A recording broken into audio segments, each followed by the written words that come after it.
Games, Kings Road. Cool. I saw that. I think it was on sale the other day on Steam. Yeah, it just released on mobile. Cool. It's fun. I like it so far. The story's pretty good. It takes place, I don't know if you're familiar with Game of Thrones, but it takes place sort of like in the middle of the TV show series. Okay. Yeah, I watched the entire series. Yeah, so Jon Snow's still at Castle Black. Uh, he's not the leader of the of Castle Black yet. What's that, season 6? I'm not sure what season it is because I haven't actually watched the show in its entirety. Yeah, that's when it's still a recruit. It's like Ramsay Bolton is still in control of the Winterfell. Yeah. Does it include the Battle of Or the not Ramsay Bastards? Bolton. To get to participate in that? That would be cool. Yeah. I'm not sure if it does. That's Maybe kind it of towards does. the end of the series, so maybe not. If it's in the middle, they'd have to go pretty far in the game. Yeah. I'm only like on the... I need to check what the arcs are.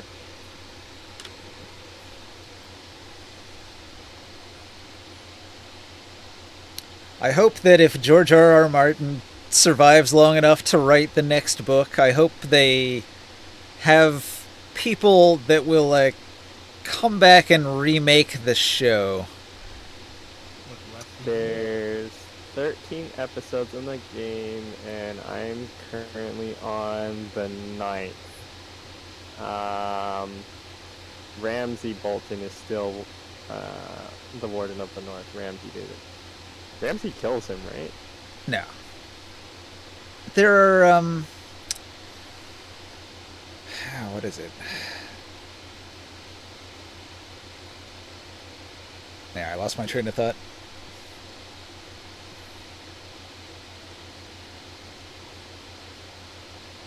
If they could just redo the last season. Yeah. Well, not just the last season, but like the last 2 or 3, I think. It was really good up until season 4 or 5. 6, 7, and 8, meh. That's all because they didn't have a book. So what they could do is they could like redo all that stuff, and they could still use a bunch of the shots, and they could bring back the actors and have them do new scenes that are more book accurate. Yeah, they look like 10 years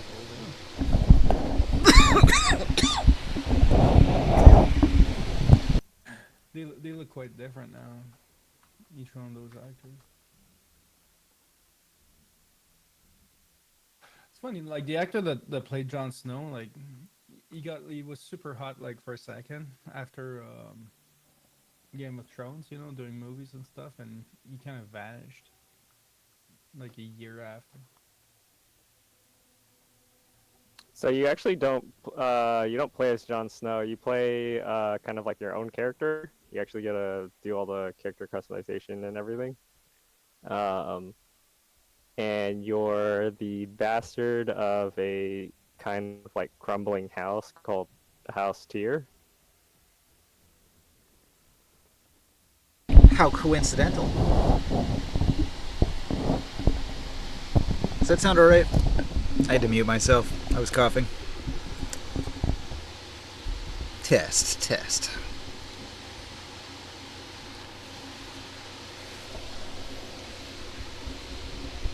You can hear it. I guess Chris went away. Still,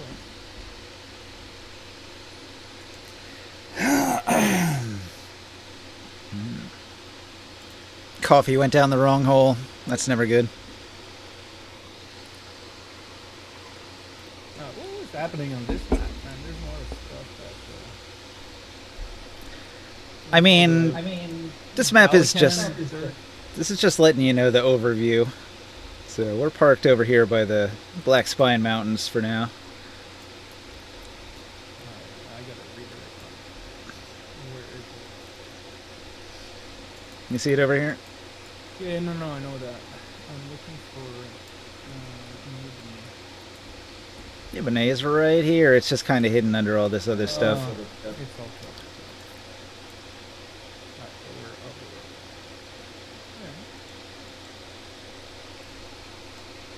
Yeah. Is there any reason why we should go back to that town that is before here? Talking about Ten Pug's Temple? Yeah. No, not necessarily. I just wonder, like, we didn't go here with anyone from there. Huh? We came here alone. Yeah. Okay.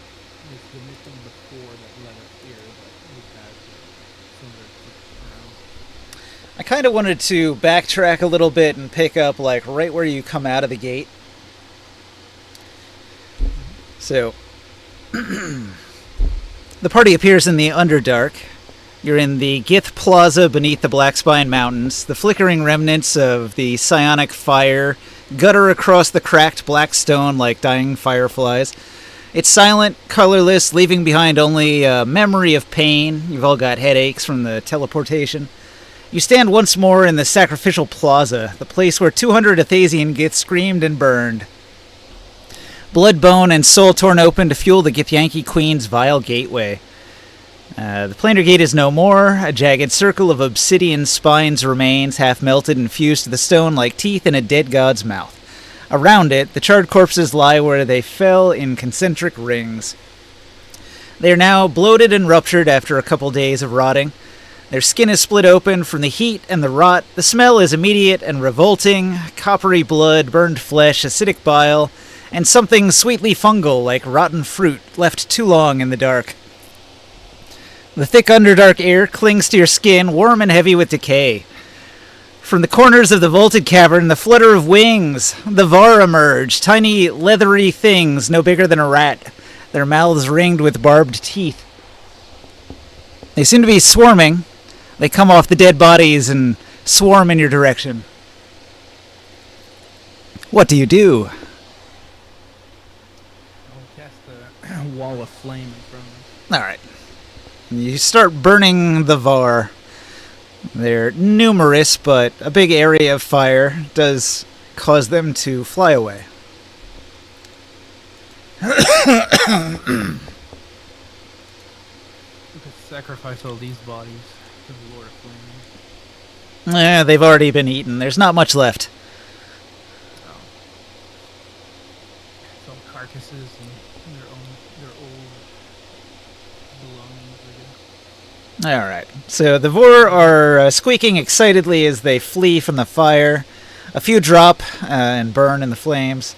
On the far side of the plaza, the tunnel is busy with motion. Giant ants with scarlet thoraxes that are slick with gore move in organized lines. Some drag limbs or gnawed torsos back towards a crevice at the edge of the cavern wall. A few of them seem to have noticed the party. Long, what do you say? Do you think we need to go stick around for long, or just go back to the boat? We need to stick around for what? Or just go straight to the boat? I have this plan, I can always teleport us back right onto the boat. So, Queen Zagath is with you, and she actually wants to return to her nest, Zagath's nest, where those other Gith that you saved and spared are still at. You want to go back to where we started chasing you. What are you going to do in there? She says she will gather her people. You know that you're going to still keep on being Are you gonna start more trouble with them, or I hope you guys can find a way to peacefully coexist. Otherwise, I think he might try to eradicate you himself. She nods her head. I have no intention of returning to the surface. Me and my people, we will retreat, perhaps to Yathazor. Leave the mountains? Because they'll want to get back to their mines here. Yathazor is the city with the little sun flying around in it, with the tower at the center. Oh. It's still in the Underdark, but it's higher than here. Okay. Yeah, I see. Will you build a shrine of fire? Yes. Well, then, it's fine. We'll be able to come back and visit if ever needed. She thinks that's a good plan. That you need a specific teleportation circle or something in the fire sign? Yeah, I would need to. Yeah, it just need to be.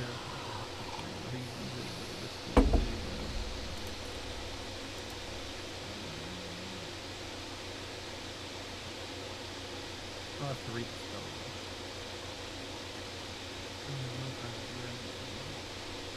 Alright, so the party backtracks, and you're going to travel from the Gith area here, further back up until you do get to Yathazor. You're going to come up in the square of Gurdik, where you fought the Earth Clerics. Now, the observant people among you are going to notice that some things are missing. So, some of the bodies are gone. Various items seem to be missing or moved. So, it seems as if one of the Earth Clerics, at least one, has survived and has been skulking about here doing stuff.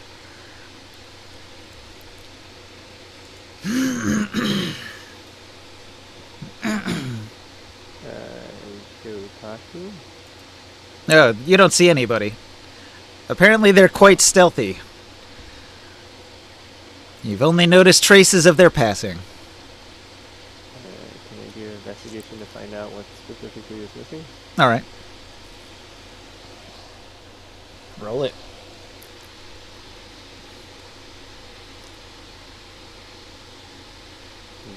Guidance. I can help you with that. 17. Alright. Pretty good. It looks as if anything valuable was quickly and hastily snatched up.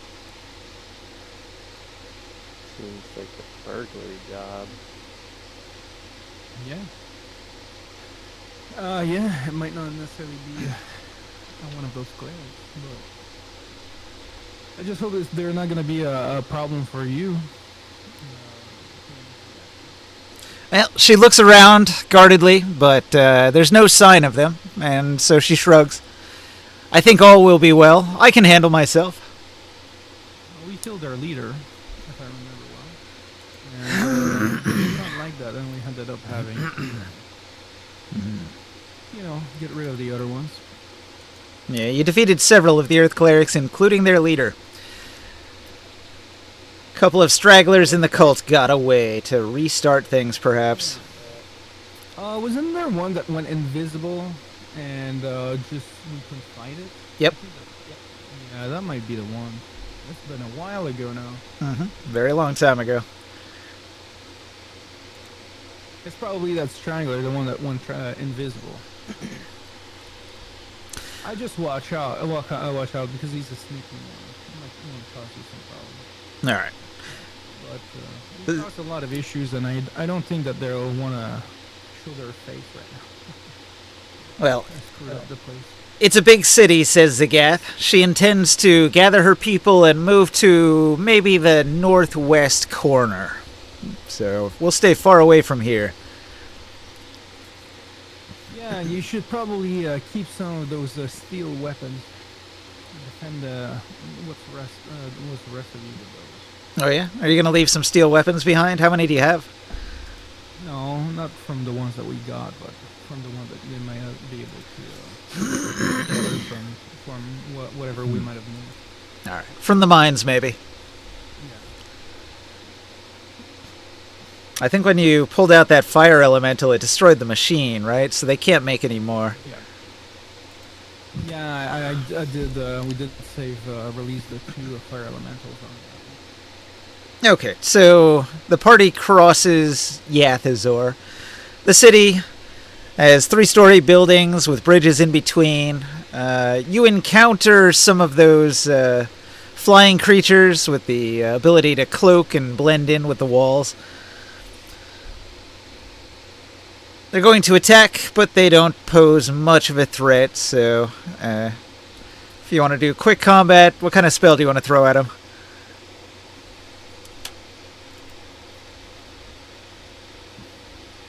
Fairy fire to reveal him. Alright, you reveal the invisible creature with your fairy fire. They're dumb beasts, hunting predators. You'll need to drive them away somehow. Some Taurus in there. Alright, Taurus attacks. He'll do a bunch of damage. I'll shoot a fireball. Fireball.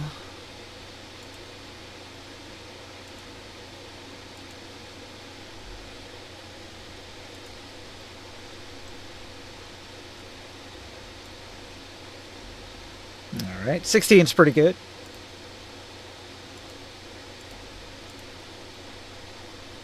Let's see how the creatures do.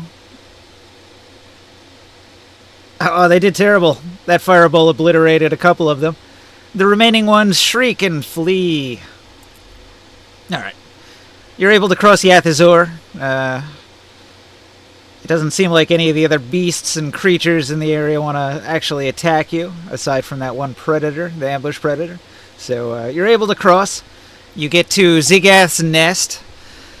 Fire Cleric Zigath, the queen of the Athasian Gith, was enslaved by Queen Trenth of the Githyanki after the betrayal that sacrificed her troops.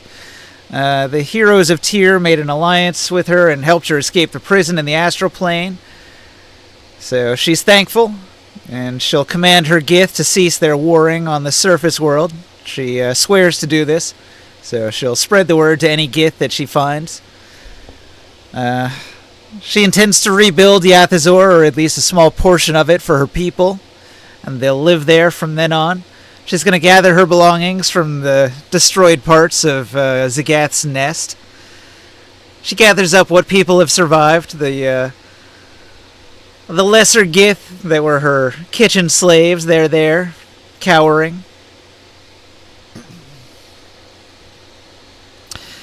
So, the winding tunnels open into a cracked basalt chamber, once a fortress, now a ruin, barely holding together under the weight of time and war.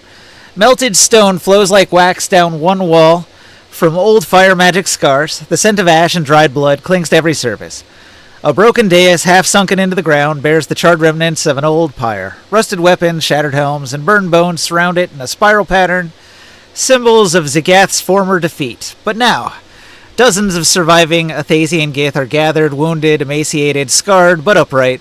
Some lean on spears, others are wrapped in crude bandages made of fungus leather and torn banners.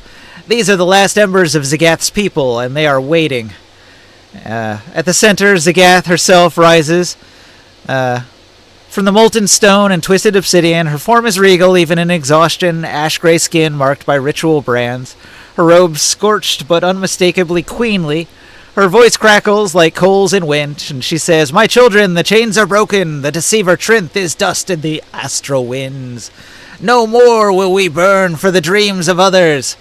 She looks around at the injured, the fearful, and the weak, and then to you, the party.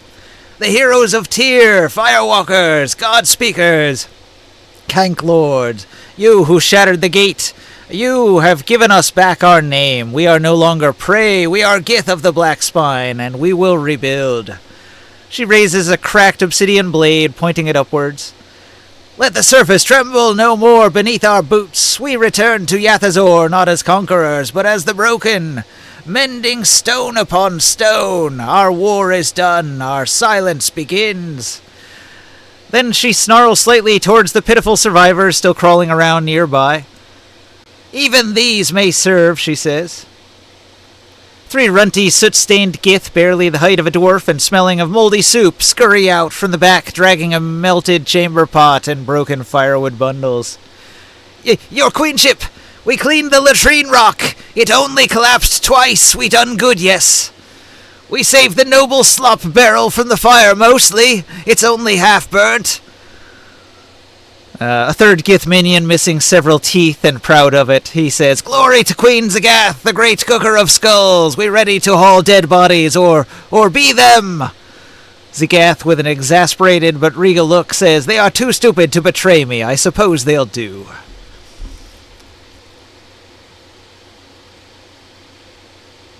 that any way to talk to loyal servants? Well, they are the lowest of the low. They're very class-based people. You should still treat your slaves well, regardless. Indeed, I will do as you say. She is very submissive.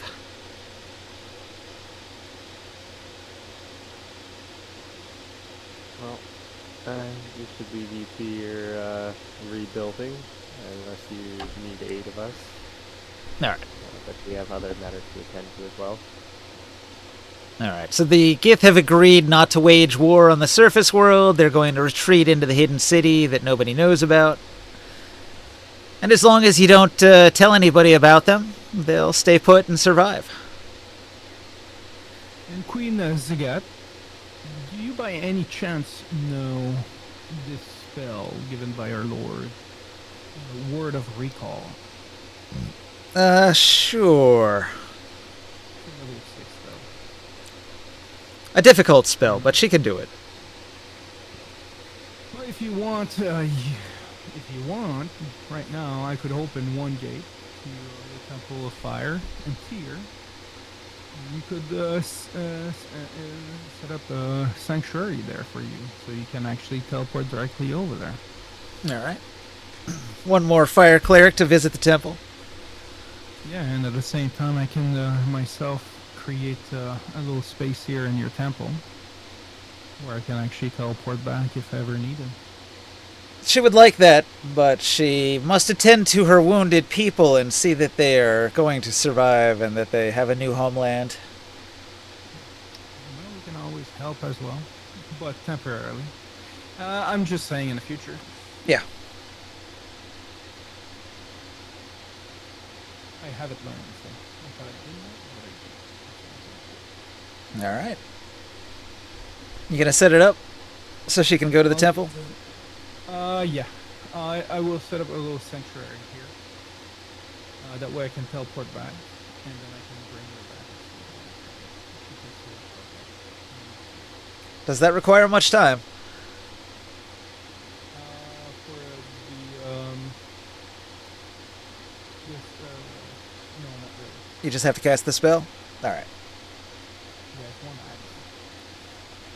And it's only verbal. Hmm. So you must designate a sanctuary by casting this spell within a location, such as a temple dedicated to a strongly linked to your deity. So one of our shrines, a temple or whatever. Mm-hmm. And it will, you can bring up to 5 people at the same time, and it will teleport you like in a free space in that area. So you can't like teleport into like an object or anything like that. Mm-hmm.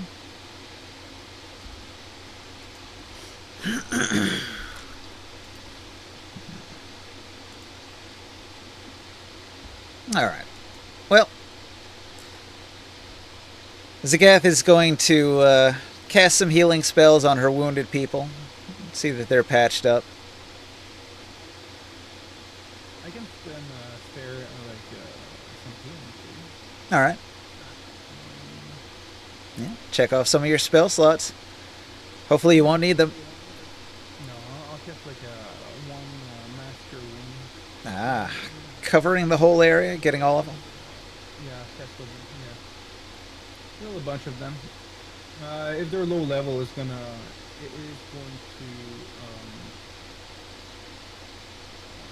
Yeah, some of them only have 15 hit points, so a little goes a long way. Yeah, they're gonna be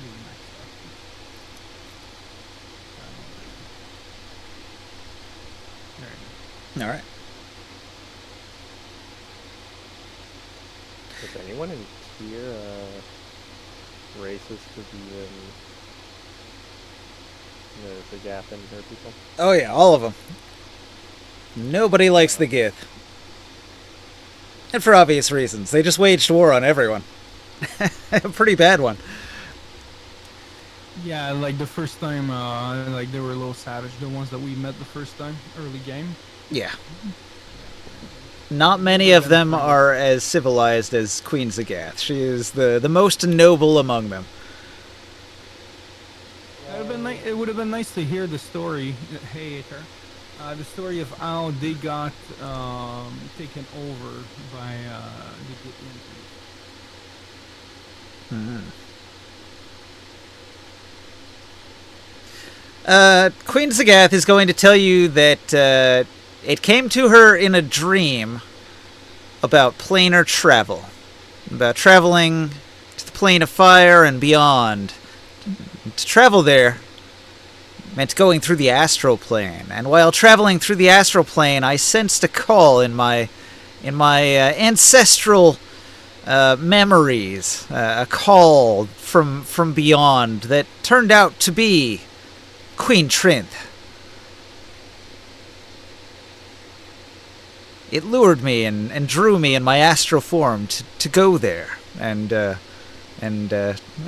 I was tasked with preparing my people for the arrival of these greater Gith from the astral plane. It was to create a new age for our people, where we would be dominant, and the others that have subjugated us would be cast down before our feet.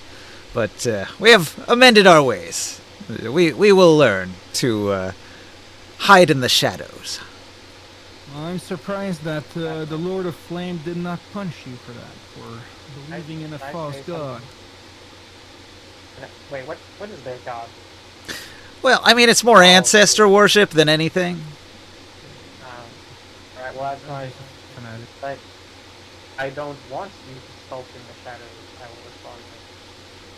Well, you missed it, but Grimorn has offered that she can make a pilgrimage to the Fire Temple, and she has agreed to teleport there after she's taken care of her people. They're going to relocate to Yathazor, so she's just gathering them in Zagath's Nest, and then they're going to part ways with the party and head back to where you just came from, back into the city. What happened while I was gone, just so I don't end up rehashing things? We just walk through, like, we just started back from where we ported back into this world, and we literally just arrived here. There were two very minor encounters. We didn't really stretch it out. Some cave bats, some ants. And Quincy God, have you ever been to the world of flames, to the plane of flames? Oh yes, she was traveling there when she met Queen Trinth. Oh, so you actually got there. Well, I am capable of sending people out into the plane of flames if ever you want to visit the city of Brass. A dangerous place to go. Be wary if you travel there. Well, we have been there. We have some allies, I guess. She could only survive there for a brief period of time within a safe area, and so she didn't spend a whole lot of time in the Plane of Fire. A simple pilgrimage for her faith, for her religion, made her more attuned to the flame to go there. Well, you might want to visit one day here in the Temple Flame where we have our fire giant. He's a forger, a blacksmith that can make some incredible magic. Yeah. Her people have had a bad time with forging weapons recently, so I don't know how keen they'll be on that.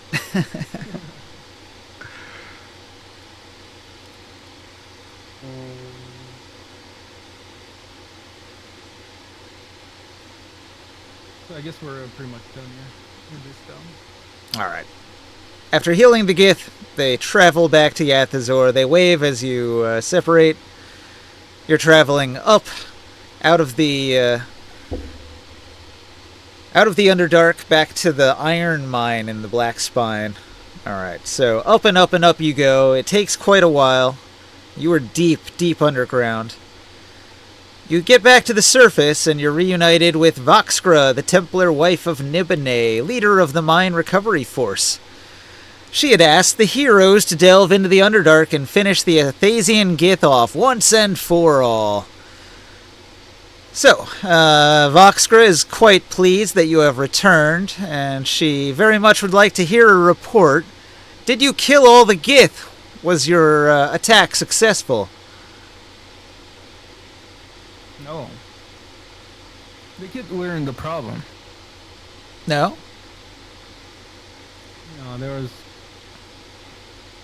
I don't know, there was all sorts of weird things. We were taken to another place where we had to get in prison, and then ended up killing some sort of lich king, queen. Oh. Another one of these large creatures that wanted to take over the world. You say that as if it's an everyday thing.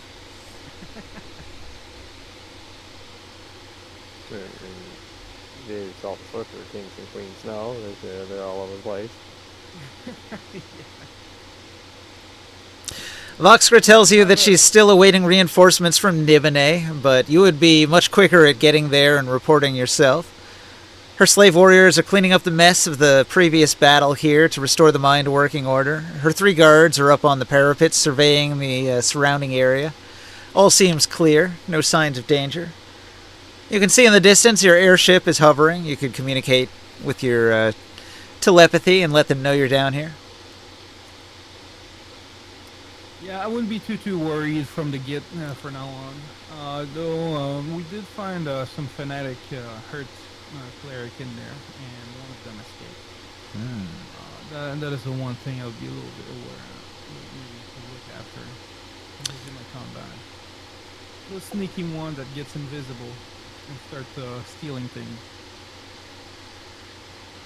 All right. Yeah.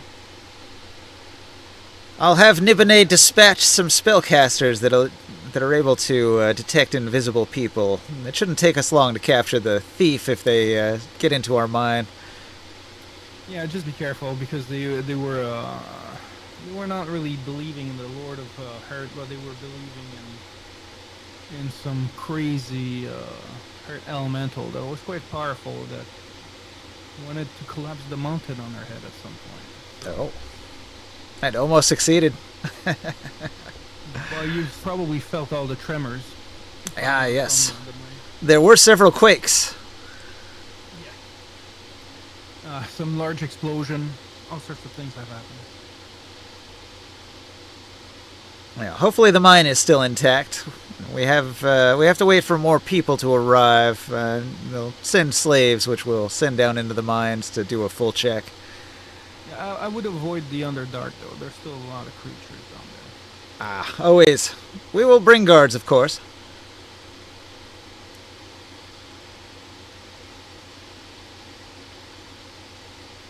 I guess we can go back to the ship and head towards the city. All right. You hop on the flying carpet. The flying carpet brings you back up to the airship. It looms overhead, sails taut, hull steady in the sun.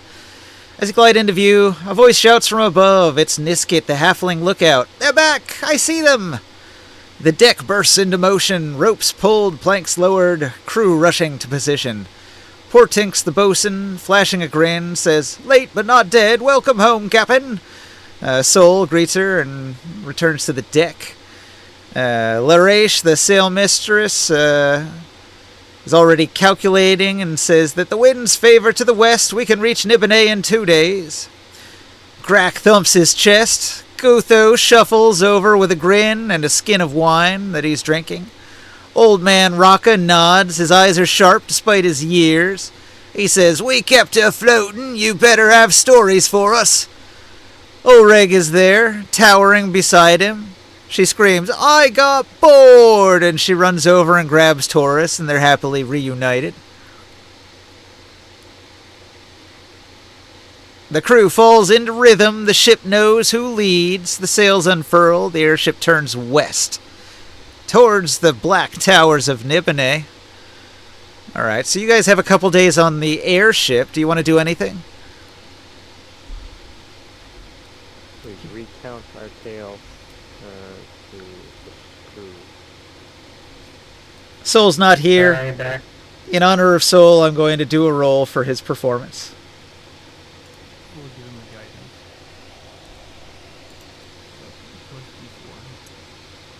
Sol the Bard recounts the tale of your adventure. He rolls a 4, but he's going to have advantage, so he rolls a better number than that.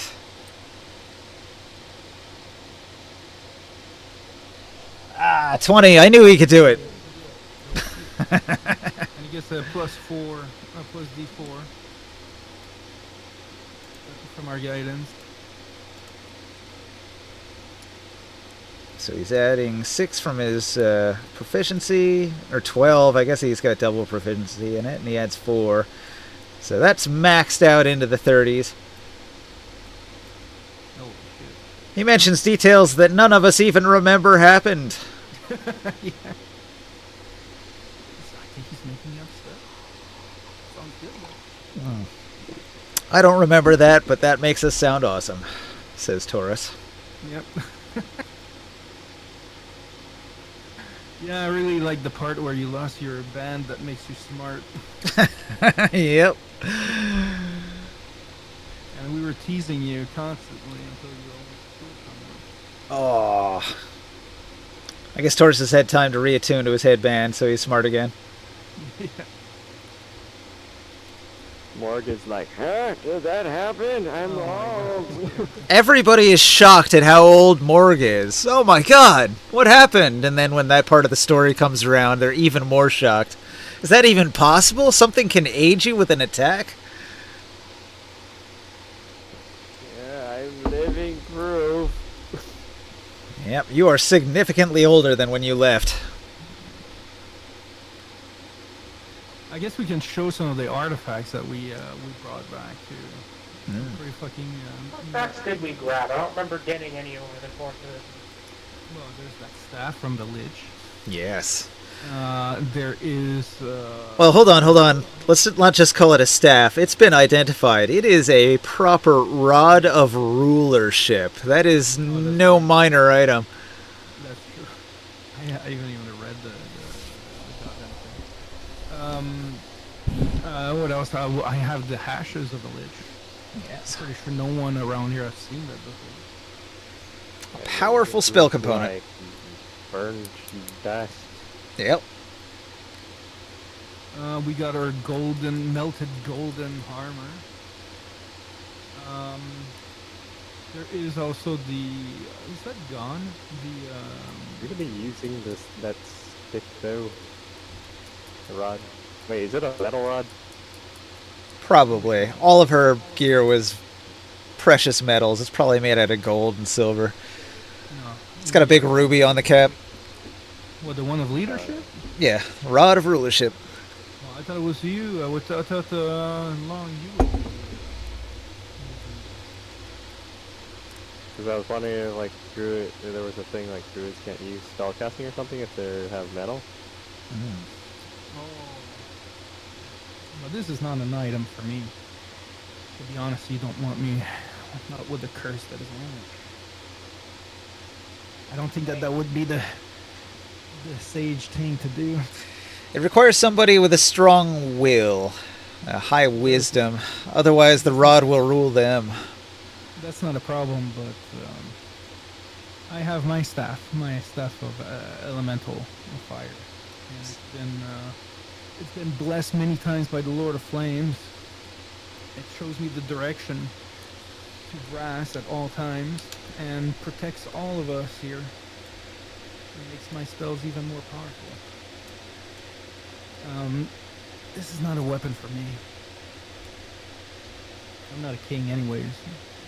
And at the same time, I wouldn't want to see a king having that stuff. It would be powerful in the hands of any nobleman that needs to command people. Maybe a leader of an army.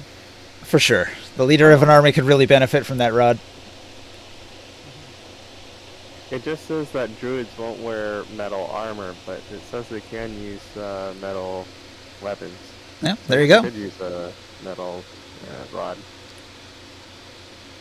That's the staff of Gandalf, you know? When they use a... And your wisdom is very high, so it's super unlikely that the rod would rule you. Yeah. And, you know, with the Eros feast too, it gives you, when you have it, then it gives you the advantage on top of that. On your wisdom check. So how often do you have to use to do the check? Is it each time you use it, or is this a one-time thing? It's a one-time thing. So when you first pick up the rod, that's when you have to make the check as if it were a curse. And if the rod takes you over, then you're basically possessed and you lose control of your character. And the rod goes off on its own adventures to try to take over the world. But if you dominate the rod with your willpower, then you can use the rod to command men with lesser wills as a mass charm.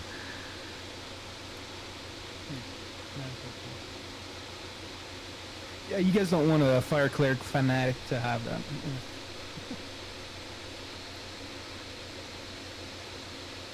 There's I certainly... think I'm gonna get rid of my Ring of Two Minds and keep the Shielding Ring of Protection and the Bronze Rune Sickle and the Book of Exalted Peaks.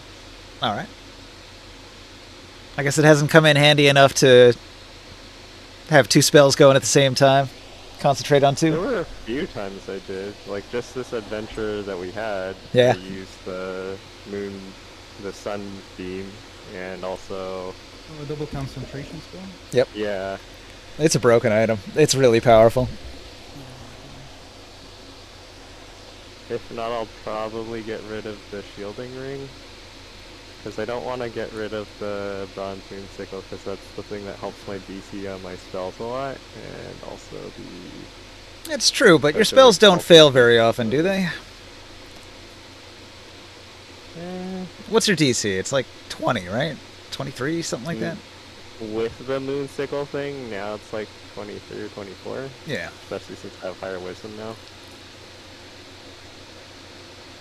I mean, if your DC is already 20 without it, you don't necessarily need it.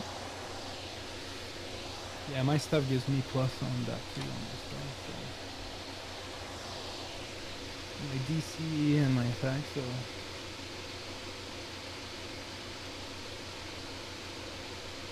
It's one thing about 5e. A lot of the monsters don't have really strong saving throws. Some of the bosses will for sure, and they get legendary saves too.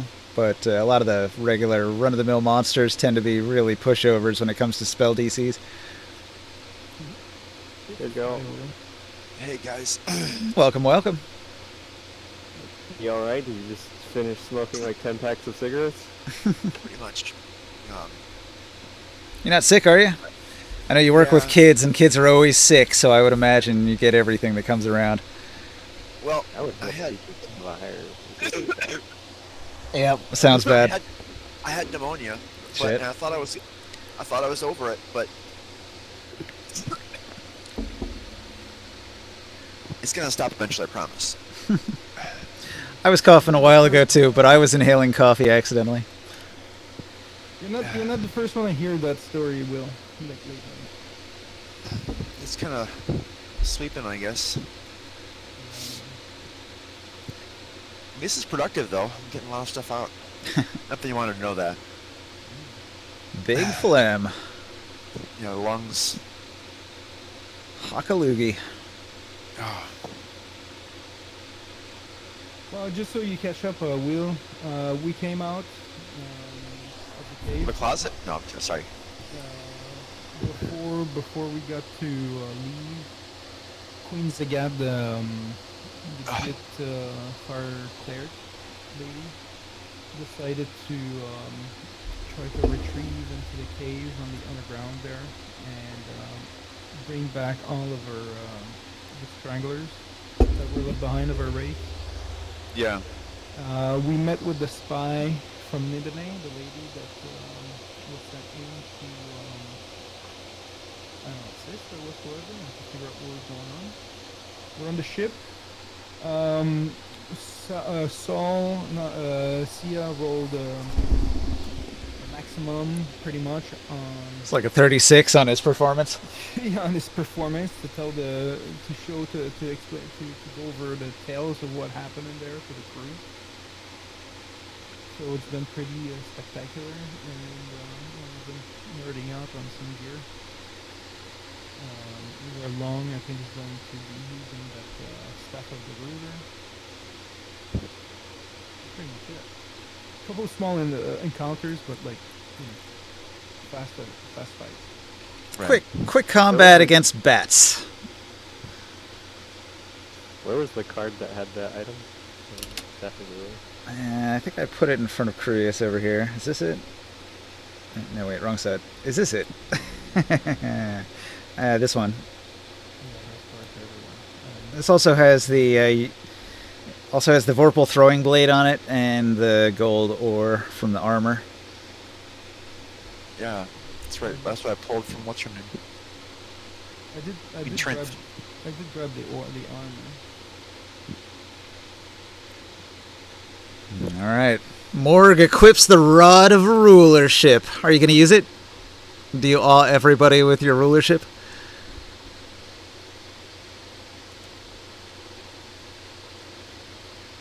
Yeah, I'm equipping it. I'm questioning if I should get rid of the shielding ring of protection then. Or if I should get rid of the ring of people minds. I don't know. Both are pretty good. If you hit a construct like a golem with that rod, they take a automatic 43 damage. No damage roll. You still have to roll the attack roll though to hit, right? Correct. Maximize damage versus constructs. That is a destroyer.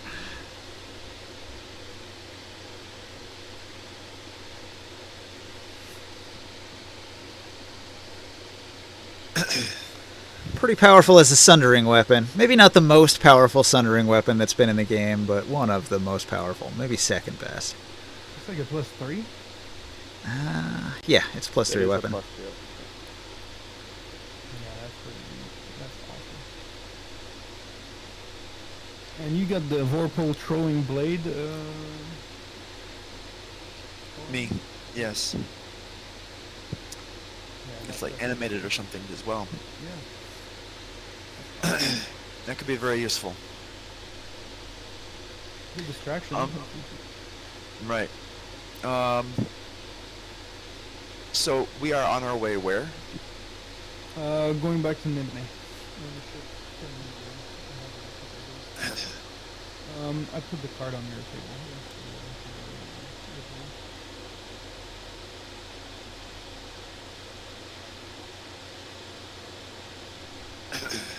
Well,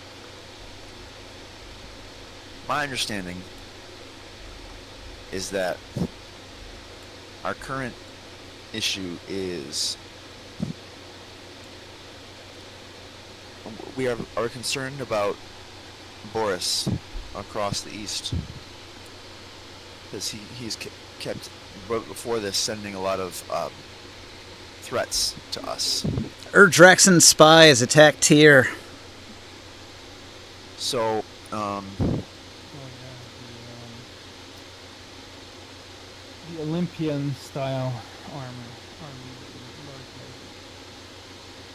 what I think we need to do is organize a Sorcerer King revolt against Boris. Somehow get Manu, Nibene, and Androponus, and anybody else. All the people who wanted us dead, except for Nibene. But somehow to be on our side. Well, not on our side. Forget our side. They don't need to care about us. But they would want to not keep sacrificing all of their population and slaves to Boris.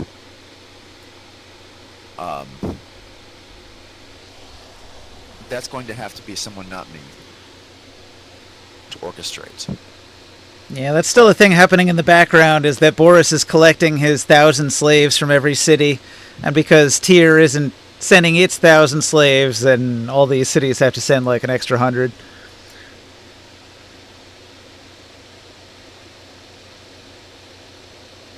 Well,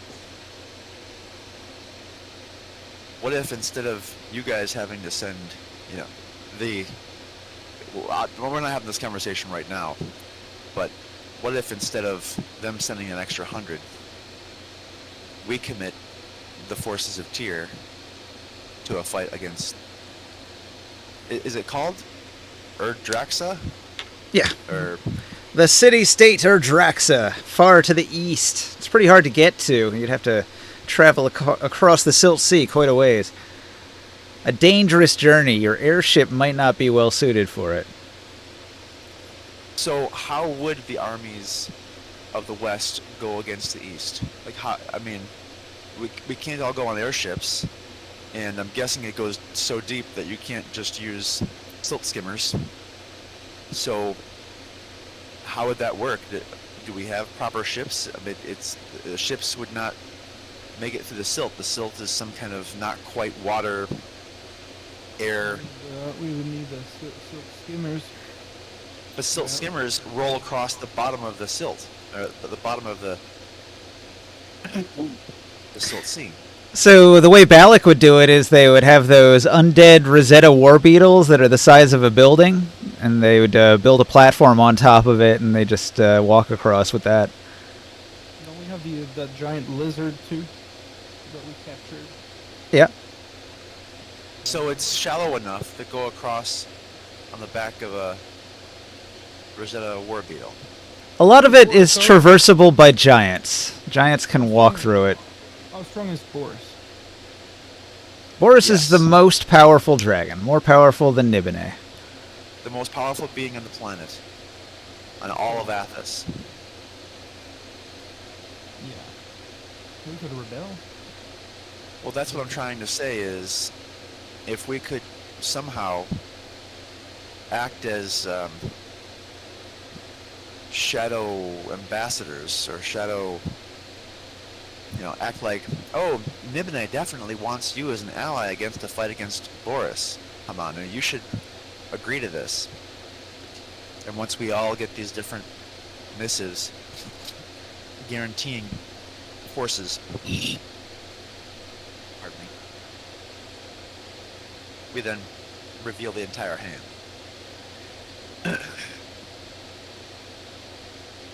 Well, there's a lot of other things that are going on. I know that Taurus wanted to build his own army to be able to defeat The other Sorcerer Kings. Yeah. Well, I can appreciate that too. And there's still a lot of local issues that are going on. There sure are. I mean, I would definitely like to discuss with you about House, Wavir. House Revere. Well, House of Revere is still a piece of burning revenge that I would like to address.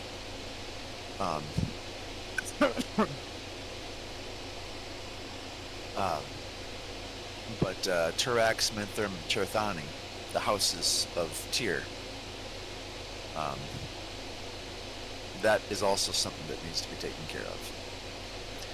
But I kind of feel like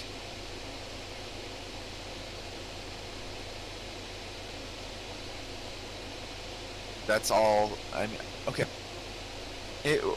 What reasonably having any of us chase down these other leads is predicated on just how immediate a threat Boris is. We can go ahead and say for I'm sorry, I'm having a hard time thinking straight. We can go ahead and say for like meta reasons that he's just so far away, he's not going to be a threat right now. You repelled his best attack, which was to throw a Tarask at your city.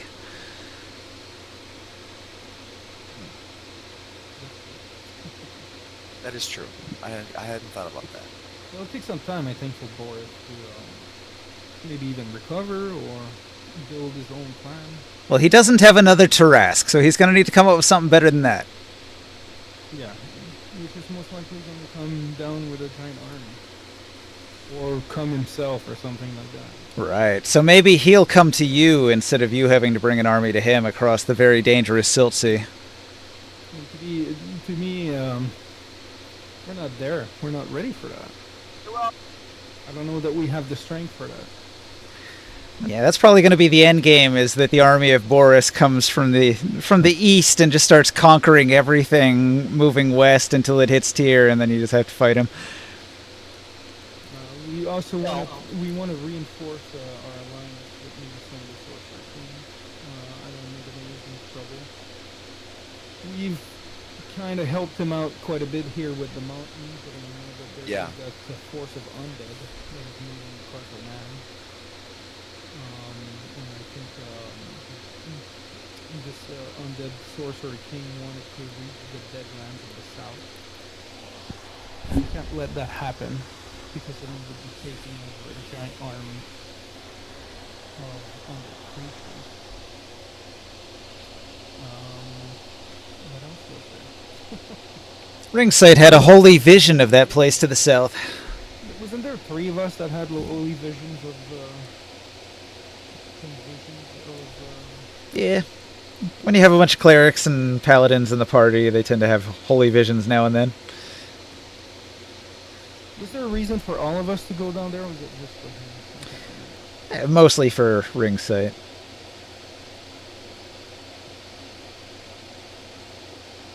Potentially to cut off Dragoth from getting an army of the undead, but you don't know exactly what the circumstances are down there, so you've never even explored it.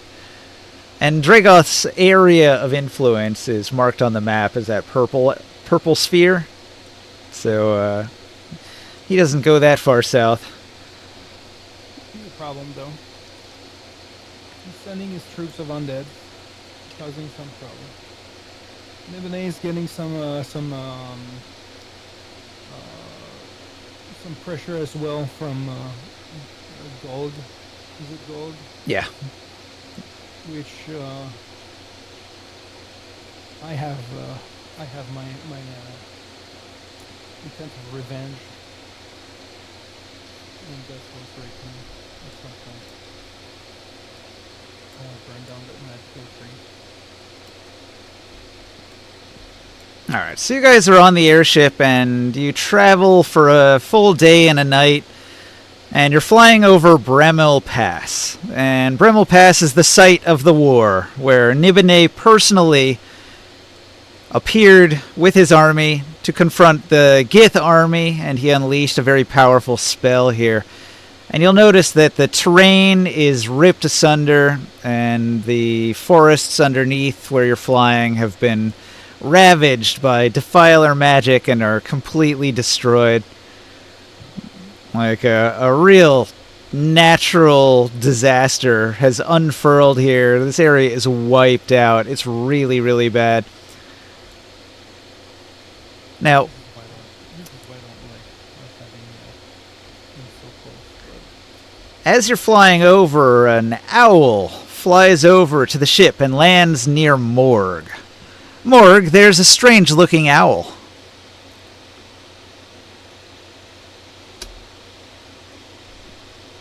Morg? Mark, are you here? We'll come back to that.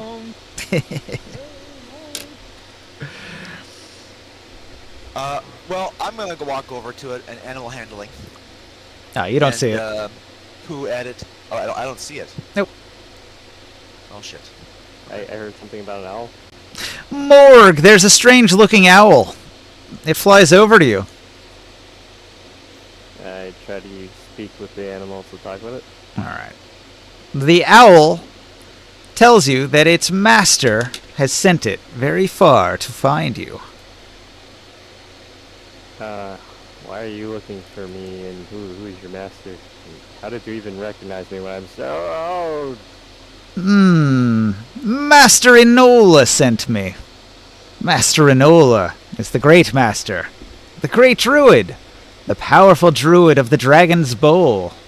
Master of the Lake Pit. I remember, like it was yesterday. How is he? My master is quite old. And his time has come. He senses it. And he has sent me to bring you. For you must take his place. As the Master of Druids, or specifically the one who watches over the Dragon's Bowl? As the Master of Druids. I will gladly come and take his place. Who are you talking to over there? An invisible owl. Nobody else can see it. He's have- talking. Is he talking in common or? I don't know. Well, nobody else can hear it either, but it sounds like common to him. But he also can't speak with animals, so it could just be hoot hoot hoot hoot hoot hoot hoot hoot hoot hoot. That's what I was wondering. Like, is he like whistling? I've gone completely senile. Oh my god. Dementia took over him. All right. Well, the owl says you don't have to come immediately, but Master Enola's time is growing short. During your downtime, you should go there. Yes, as soon as I am able, I will travel over there. Thank you for sending word to me. I'm grateful that you were even able to find me. It's been hanging around by the airship for a while. It's been here for days and days and days and days. Oh. The airship is pretty easy to spot.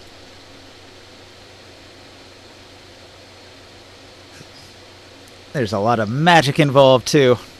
Figure out where you all were at. You can cast a detect magic from the ground and see that fucking thing glowing in the sky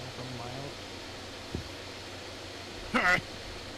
Alright, so your airship flies in to Nibene.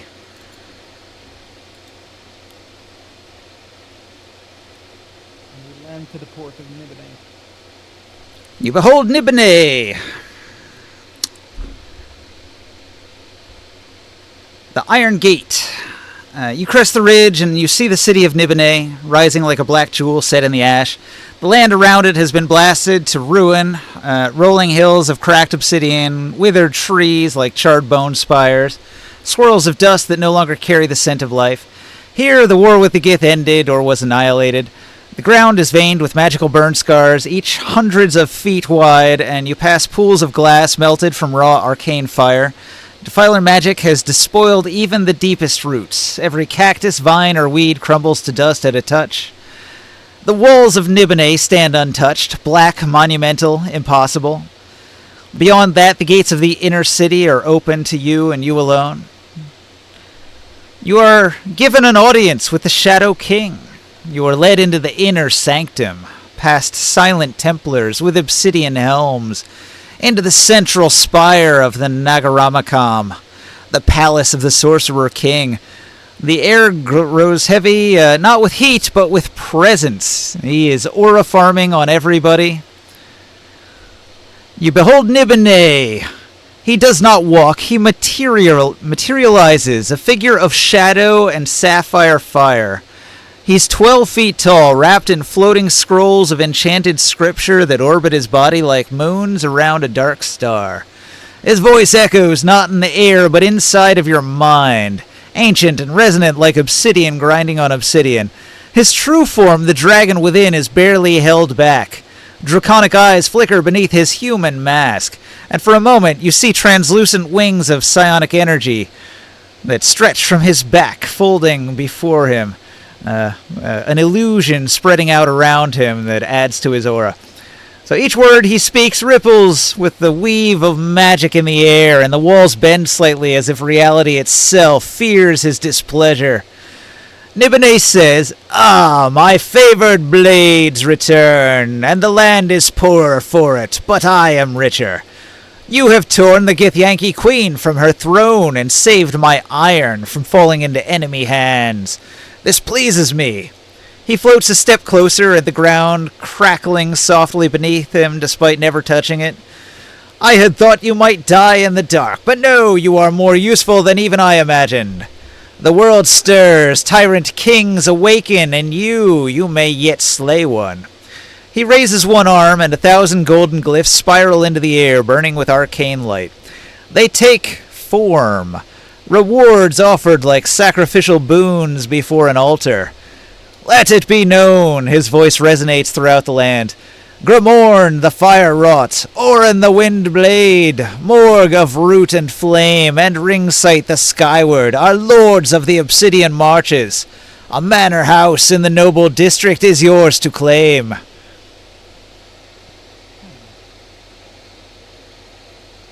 We What get do you one offer? each, or we all share the same house.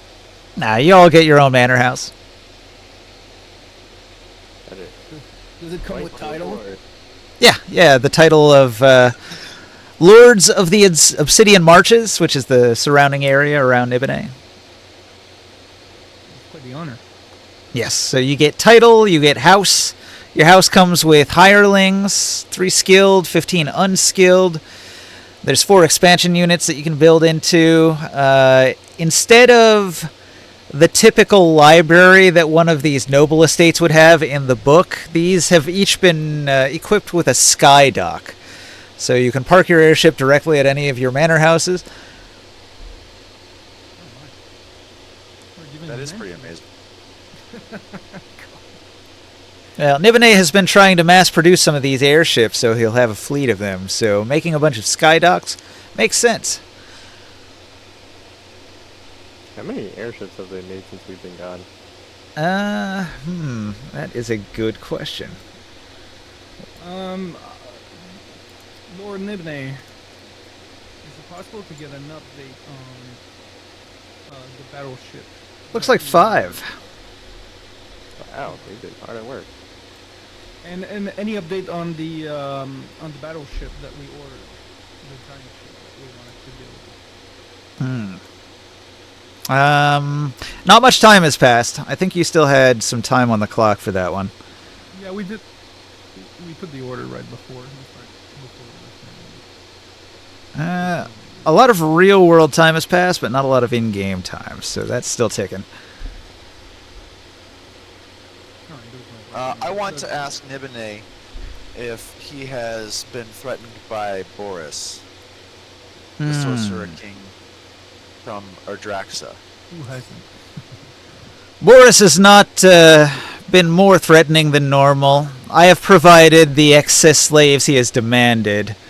The other Sorcerer Kings must be whispering in his ear that this is all Tyr's fault, and he is surely not pleased. Does he I have can any, understand. Has he had any like ill will since you're kind of like working with us and we're from Tyr, or does that not seem important to him at all? Boris is blissfully unaware of our arrangement. But now that you are lords of my realm, word may spread. He has spies everywhere, it is said. So, let us say that this is something of a reveal. That my allegiance is with you, with Tyr, and not with Boris. So, the battle lines are drawn. The sides have been chosen. It is of interest to us. I feel like... Well, I'm going to go ahead and just be bold and ask Nibene.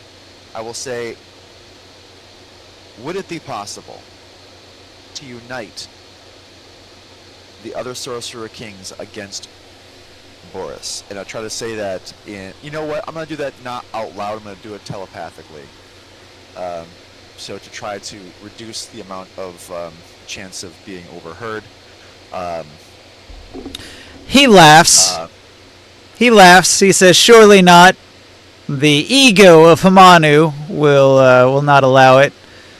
The Balikans, they would be too cowardly. Andropynous, and it's not his style.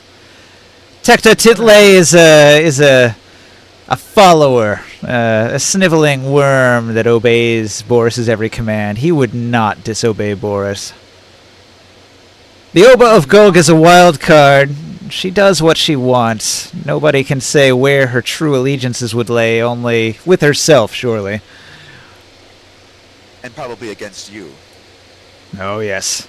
The hatred between Gog and Nibene is very ancient. Our people have warred over this crescent forest for generations. But from a strategic perspective, if Boris were to come across the Eastern Sea, what's the first Sorcerer King that he would run across? If he were to come across in a wave like that, as opposed to just coming directly to Tyr, I assume he'll arrive in Balak, but I could be wrong. It's possible, He would go to Dradge and rally the forces of Dradge to aid him. Either of those two is likely, and it's impossible to say until he chooses. Well, then it becomes a little quest of mine to seek audience with Androponus and see if I can throw a crack in his, or open his mind a bit to the idea of New leadership? You said Androponus was the follower type, right? he's a follower type. He's a good little soldier. Androponus is I know- cowardly. He doesn't like war. He's a politician. Really? He'd be the last one to want to get into a fight personally. But his whole society is based on soldierism and war and being a good little centurion for... What? I'm shocked. I believe you, of course, but Well, you know, Hamanu is the most warlike. He sends his armies out everywhere. Balak, this recent attack that Balak did has been the first one Balak has made in a while. What is going on in Rom? What have you heard? Civil war. What The what happened to the sorcerer king? the merchant houses are fighting over the carcass of Ram.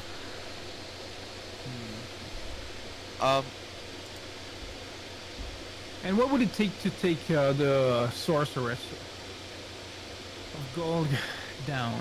What would it take to burn down that magical tree? Well, in the past, it would require multiple sorcerer kings teaming up to defeat another sorcerer king. We are too difficult to kill with too many plans within plans. It's usually impossible to corner one of us and deliver a fatal blow. But if we wanted to have, well, if I wanted to have a little bit of a revenge, You could wage war against them. We could attack them from either side, us from the east, you from the west. Bring your armies. We'll crush them in between our forces. And if anything, though, even if you don't kill her specifically, you could still significantly damage her ruling area of all her citizens, and she might even be forced to leave this forest area to somewhere else. So I don't know how well that would work out. again, what's the significance of... I must have missed some of this. The tree. Like, why do we need to kill the tree so much? Does the tree require sacrifices, or what is the tree well, it would be doing? It would be the biggest sacrifice that I could ever give to the world. It's one of her strongest defenses because it's a magic-proof tree and she lives in it. Yeah, and it's mostly for revenge, to be honest. So it's really hard to spy on her or to cast spells at her from outside because the tree just negates everything like an anti-magic. Okay. It's a little bit of a pity revenge. That was This is a mo- actually this- not, that was not very long before we met, Oren. This is more about for your own wanting to burn things to the ground idea. Well, she had done the thing where she captures everybody and takes all their stuff. And nobody likes that. Yeah. It's a little bit of a payback. Right. And, I feel like we can... And she has sent assassins to try to kill us as well. Mm-hmm. Yeah. I feel like we could postpone the revenge for a later date, though, sometime after dealing with Boris, if that's even a thing that we can do. It's on the table. Well, I know very well that that Lord Nibene here would be quite happy if that could happen. I'm sure, I don't want to speak for you, Lord, but the riches and the control that it would give you in the region would be significant. I wouldn't want to fight Boris with Golg at our back, he says. It would be dangerous to have an enemy behind us as we're fighting an enemy in front of us. and her best is her defense. She's like a weed that can't be uprooted. Yes. The other thing is, She's if we not were as good to as that somehow, offense. if we were to somehow get rid of her, um, that would only make Boris more angry and kind of require all the other remaining Sorcerer Kings to again increase the amount of sacrifices they make every so often. So if we could, the best opportunity is to have them all agree that giving up the increased amount of slaves or sacrifices to Boris is not really a feasible long-term thing that they can keep doing, and it would be better to get rid of him at this point. I would agree, and look, as silly as it may seem, I still have this shred of hope in the back of my mind that I could get Hamanu and maybe Androponus to side with you, Nibene, because as you say, a Sorcerer King cannot be taken down by another Sorcerer King very easily. Unless that was Boris. Boris could probably take, according to the stories and maybe the tapestries we've seen. Perhaps we could lure them into an alliance by suggesting that we gather our forces to defeat Dragoth. We could say that Dragoth is the greater threat. They're unlikely to join us against Boris, but if we mislead them that it's Dragoth that is our true target, we could get them on our side, at least for now. How much of a threat is Dragoth to Boris? Nibene thinks that Dragoth was probably behind the entire Gith War. Well, and I would think that I would not be able to get Dragoth against Boris. But also, Dragoth isn't providing slaves to Boris. In fact, Dragoth isn't even someone in Boris's view, right? Correct. Dragoth is forgotten by Boris. So... yeah, unless his army of Hundred gets out of control. Word is spreading. The Drey have been seen more often in the region, and so word may get to Erdraxa that Dragoth is a power in the region again. Yeah, and there is the Sea of Death in the south. We do not want Dragoth to start controlling an unlimited amount of undead. Right. And that will simply change the balance of things completely. It would become the new Boris. We've been working hard to destroy the bodies of the Gith so that there's nothing for Dragoth to turn into an undead warrior. That's wise. Very forward thinking. I think Well, the worst possible case would be as if we were in our campaign against Dragoth, Boris decides to come then. Oh yeah, double whammy.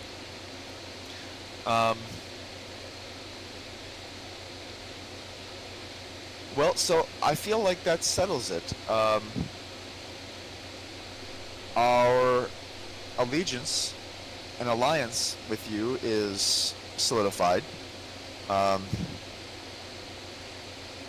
And we now have our diplomacy to do with Hamanu and with Androponus. Okay, so the local lords and nobles are all gathered in attendance around. All the wives of Nibene, they're receiving his word. The Shadow King's presence looms like a storm given thought. He gestures, a golden glyph coalesces mid-air. Symbols of land, law, and legacy appear. Nibene, with amused gravity, says, "You have bled in lands not your own. You have cast down enemies, neither born nor buried in this world, and now the realm acknowledges you. Each of you is now lord of an estate scorched by war, but rich in old stone and deeper secrets. It lies at the edge of my domain, where the glass hills begin to bleed into the black dunes. You will hold it in my name, and when the next war comes, as it must, you will have walls to defend and people to protect.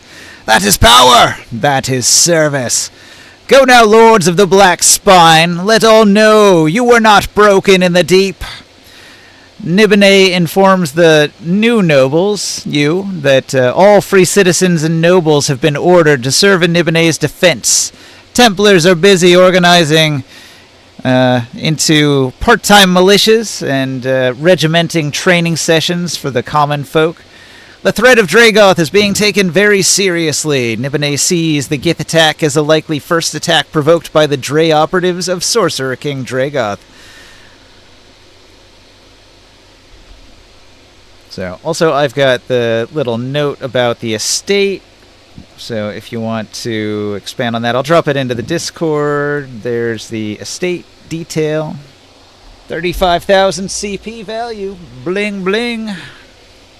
And you don't have to pay for the hirelings. They're paid for by Nibene. It's already built. That?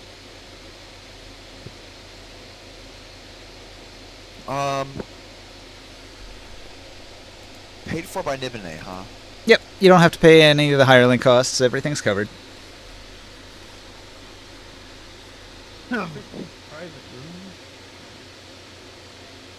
Now, if you want to expand it, you'll have to pay for that yourself in the expansion slots. I do.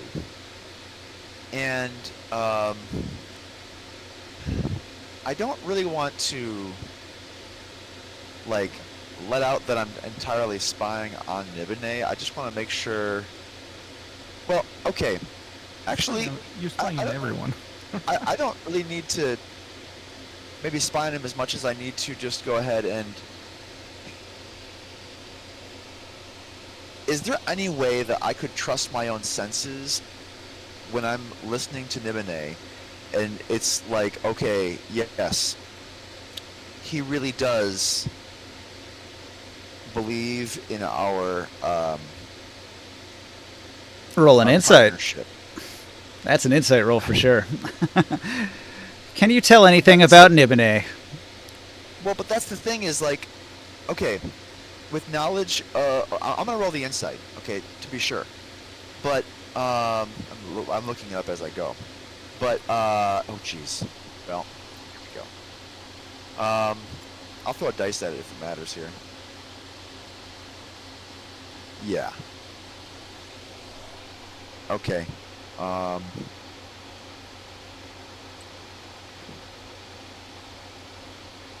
Yeah. Okay. Well, You can't detect any lies. I know I was detected. But do there exist? I would think that I would know that there exist ways through psionics or through magic that you can prevent that. Now those lies from being detected.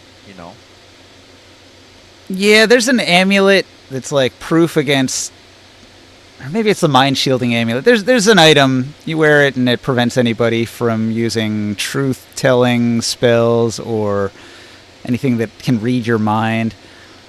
Right. So Especially in this world with like all the psionics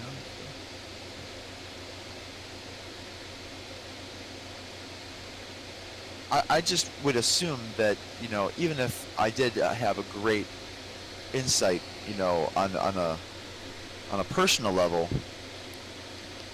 Oh, there's definitely several pieces of information you could have gathered with an insight roll there. Okay. It didn't go well, but it could have. Okay. Well, during our conversation, when Yeah. I assume that we can't really trust him that much. It's still a sorcerer, I think. True. His alignment's going to be evil. Yeah, he's going to be super selfish anyway. And the biggest problem that we have too is like, what is his relationship with Boris? It could be much closer than the one he has with us.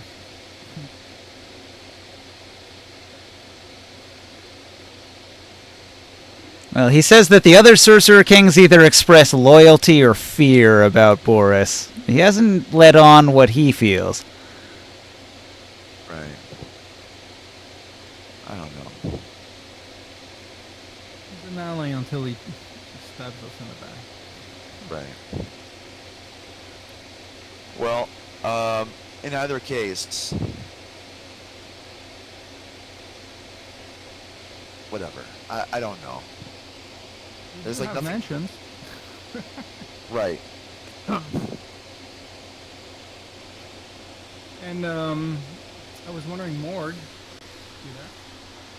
Yeah, I'm still here. Before we leave Nibelheim, I don't know if you want to spend some time here, but there's a lot of dead stuff everywhere. Might What do want you to try mean to bring dead back some life. Well, they've been using a lot of necrotic magic.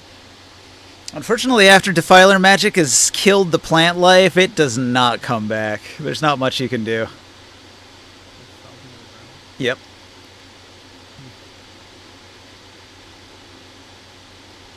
The only way that the soil would grow back is that one tree of life seed that I had, I think, that Yeah. makes the ground fertile again. True. It takes a I tried powerful that, magic like, item. this year. I think you have like plant one. I think you were making a bunch of those seeds, weren't you? I was trying to grow them and have druids take care of it so we could harvest more and then try to spread them and slowly regrow the plant. Yep. We can grow more into that Dragon Ball area. I mean, that place is already kind of lush, especially around the oasis. I imagine with full-time best druid of Athos on call at all times. Yep. You've been planting them all around here. Yeah, they've been on the outside of the walls near the farmlands where it's like at the edge of where things aren't growing anymore. Yeah, Extending, spreading it like the creep in StarCraft. Spreading the green.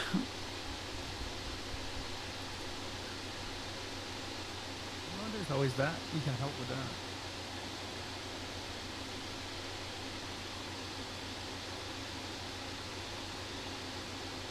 I guess you know what I'm gonna at that on that evening I'm gonna have my new servants make a feast. And I'm gonna invite the clerics from the Temple of Fire to the new mansion. All right. And have a little bit of a party with them. Tell them of my safe words and all the sacrifices done to the Lord of Flame. All right. So, I don't ask this often, but upkeep costs. Now that you have new homes in a new city, you should pay an upkeep cost for food and expenses. So, if you're gonna have a feast, you're probably gonna want to throw a decent amount of money at the upkeep cost. So you can do one coin of whatever tier you want. So if you want to live rich, you do like a gold coin for your upkeep. What, for the party? Yes. Yeah. I've Yeah. Okay. Okay. I've been paying. I have that listed as my my upkeep is wealthy. All right. Yeah, I'm rolling my wisdom save for the rod of rulership. Okay. I looked at the amount of gold. I was like, oh, that's not a problem. Damn, a 3's not good. That was I rolled a d4 because I gave Oh, shit. myself for Okay. wisdom saves. Good. 30 plus 3. All right. I think it was a 17, right? So you overpower the rod, and you are in control of your own faculties. Yeah, DC. It says DC 18 for smacking people? Or anyone that touches the rod has to make a DC 18. Yeah. It's sort of like an equip curse. It's not necessarily like you don't... They wouldn't have to make the save if you hit somebody with it, but you could hold it up and charm people with it. It says anyone that gets touched by it, so it would be in combat too, but they do have advantage if they're in Oh, combat yeah. when I Yeah, hit. that's what it is. Well, advantage doesn't necessarily mean they're going to make it, but it helps. The DC is pretty strong though, so it might still work anyway. You get in a fight with somebody, smack them upside the face, and they're like, "Oh, boss, sorry about that. Didn't mean to offend." Yes.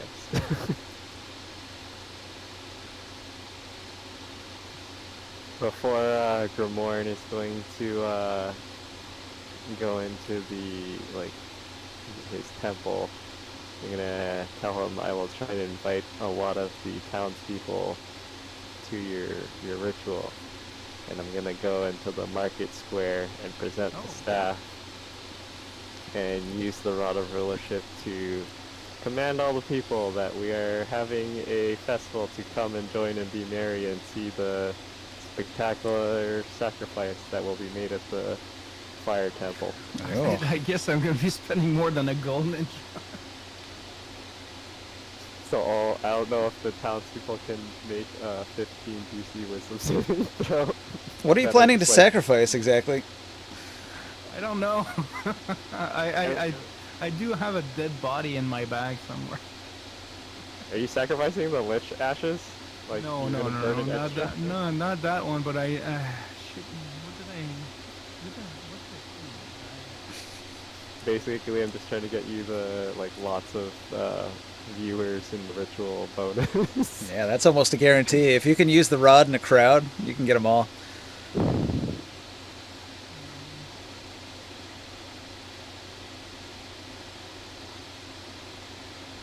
think pound of platinum. What?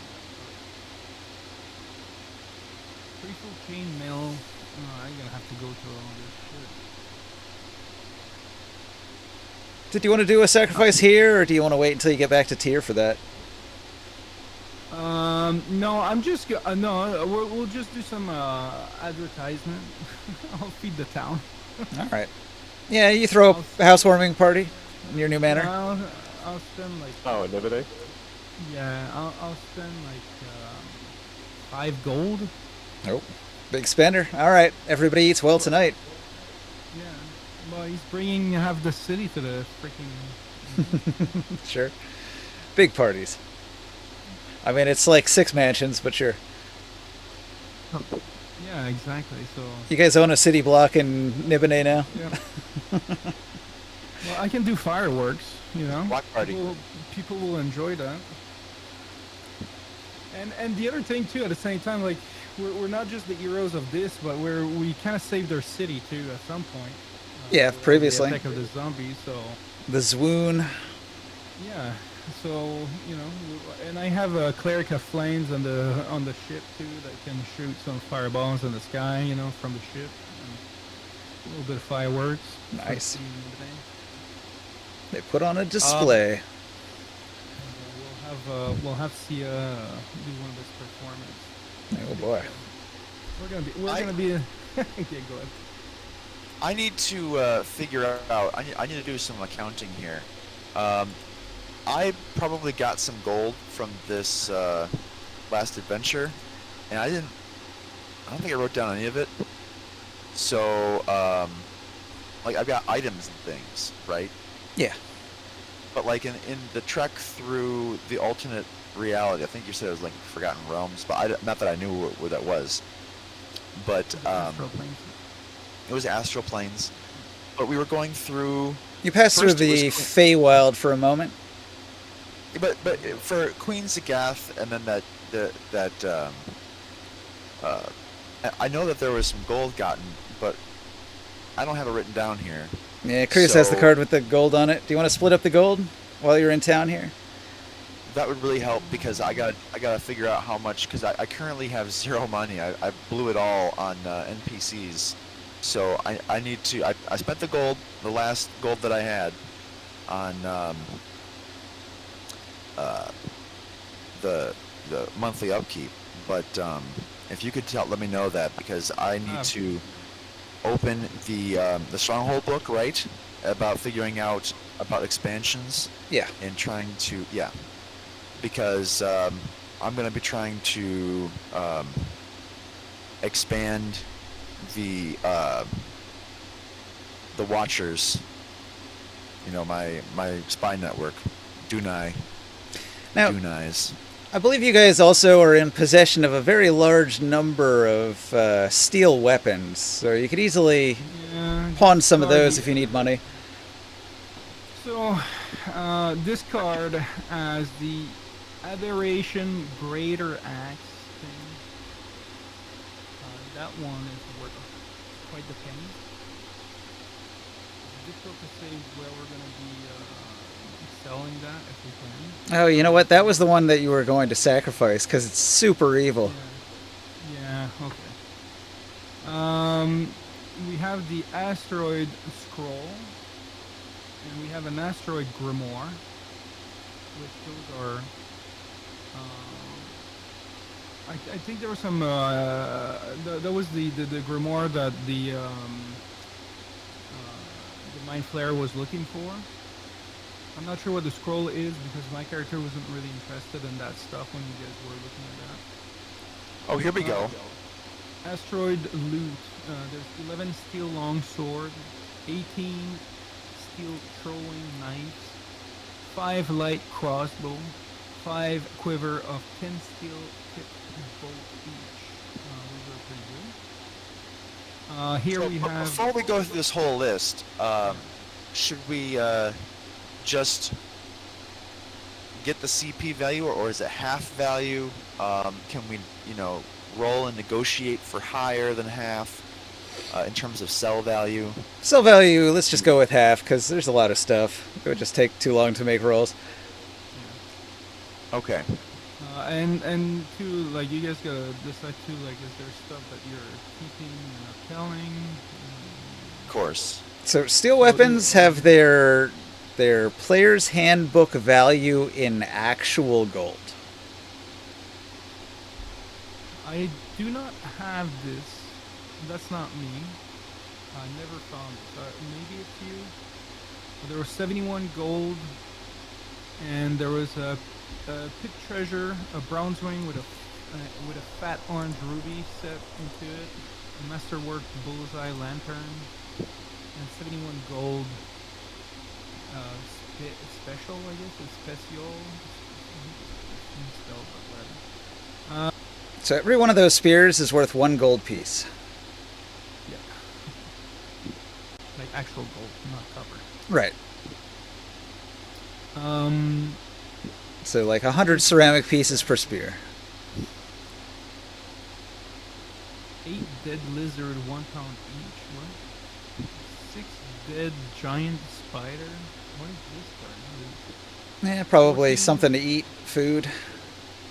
25 steel tip gets spear value 1 gold each. Get chieftain Dorge of Wall of Force. Dorge of Wall of Force. Charge 13 on the 50. That might we want to be kept, actually. Walls of Force. Yeah, I think somebody already has that. Well, currently you have it. Well, it's on a card. Like it seems like all the cards ended up in front of my table. Yep. This one is mine. The chalice.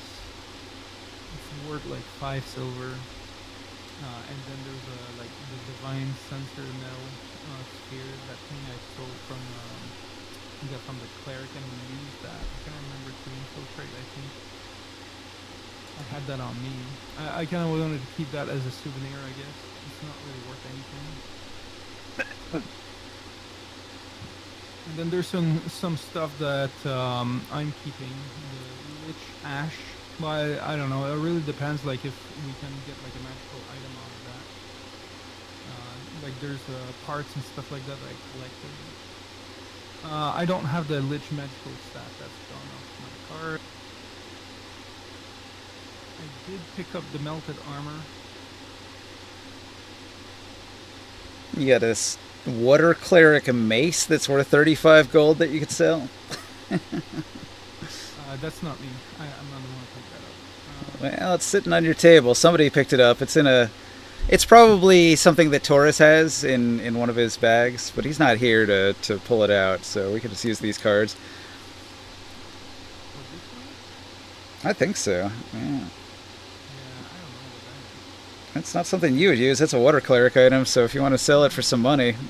Yeah, that's something I would sacrifice if I had it. Maybe you're saving it for sacrifice.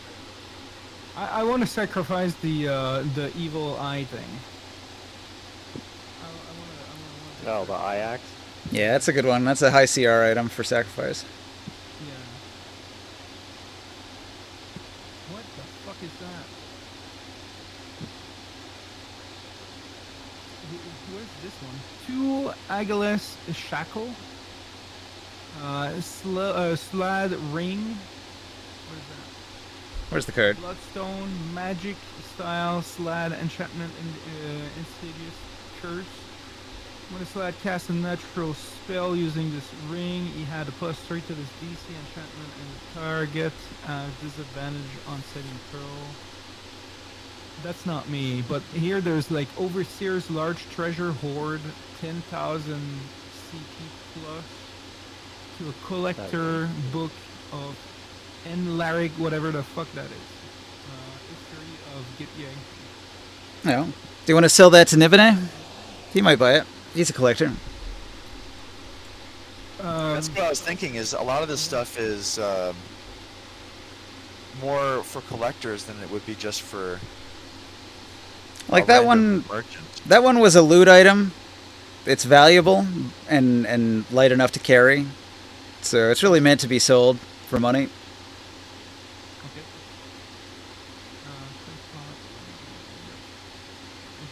Oh, the ring only works in Slad's cast spell.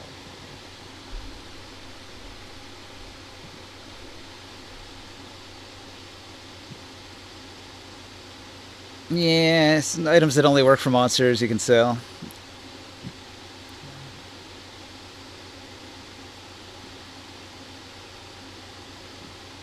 Okay, so the other one treasure that I have here is the gold ore metal armor, and that thing is worth 5,000 gold. Yep. So we have that's an absurd amount of gold. We're selling this? Like, what? How does that work? 5,000 gold?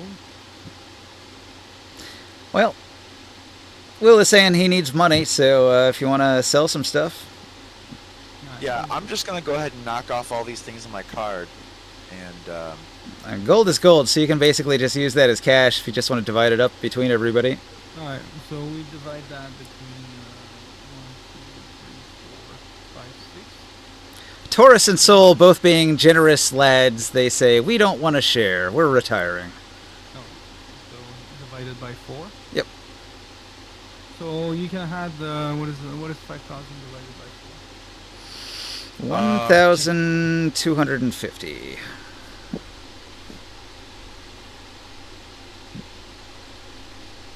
Holy shit! That is a 14. Yep. That's actually gold.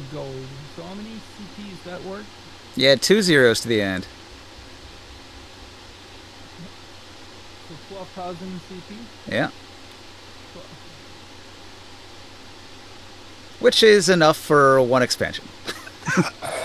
They usually cost about 10,000.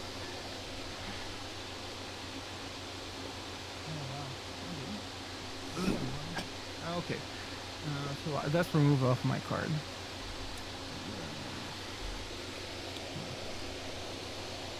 Material. I want to get that axe though. Hope everybody wrote that down. hold on. What was it? 1,250 gold pieces.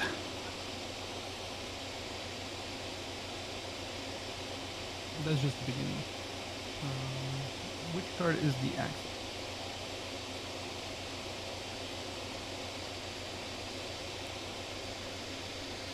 This one. The great axe.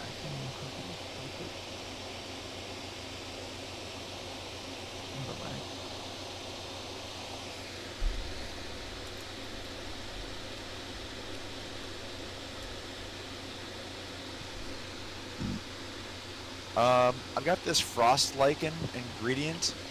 It's Yeah. worth 50 CP per pound, but is that something that you guys are going to be interested in keeping and not selling? I'm not sure. That's gonna be a magic thing. I don't know if any of you are magic type like that. More or Otherwise, I believe less. Like card. there's certain things that I keep, you know, like the dragon skins that we found. There is, you know, I have this lich ash, which I think is quite valuable for an item. Yeah, I've got this lightning moss. It's an ingredient, a small. This, you know, I would offer to Taro, because he has a lot more to do with the Lord of the Air. So you might want to use that for his own like magical items and stuff like that. And more, it has more to do with it. I'm trying to load up the GM Binder page with that stuff, but it's not loading, unfortunately. If it was like a fire type of thing, yeah, I would like it. But Stuff like that, you can use it if you have the alchemy skill. You can use an alchemist kit, and you can make certain potions with it. yeah, I don't have that. Not with this character. If it was my other characters from the other game, yeah, Yeah. I'd be all out after that stuff. So I guess we can sell that book, the history book here, and get the money for that. All right. Okay, so is there somebody with a calculator? Since it's a book and it's worth 10,000, like how much can we sell it for? Yeah, you can get full price.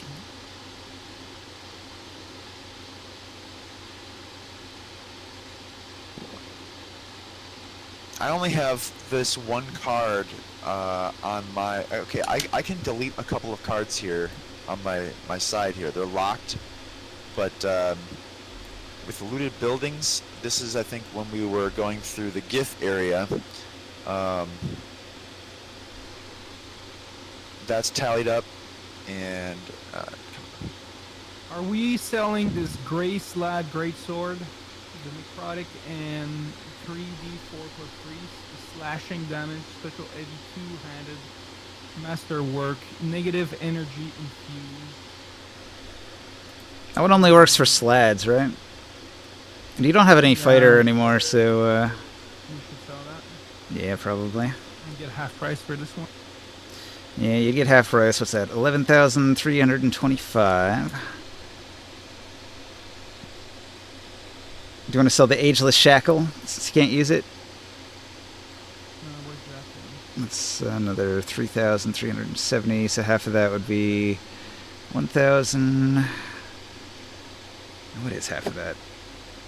15 and 1,685. Okay. You can move that card. Next card.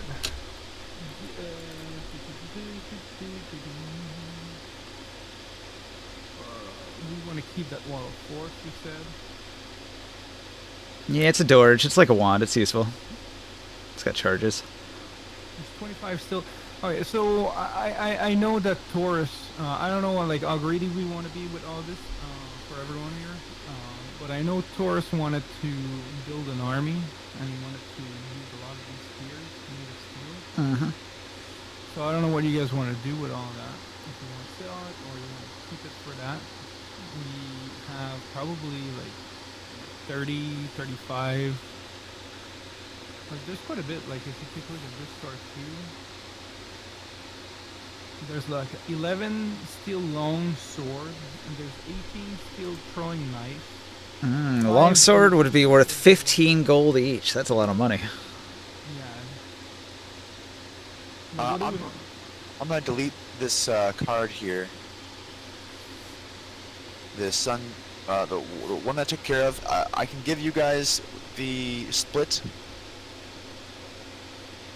It's okay. It's not letting me delete the card. The Sidira's. Oh, yes, it did. The Sidira's amulet I deleted because I gave it to her. And then this looted buildings I'm going to delete, and everybody gets 71 ceramic. All right. Everyone got that? 72 actually. 72 CP. What is 2 platinum work in CP? Platinum would be higher than gold, so you'd add another 0. So 1 platinum is 1000 CP.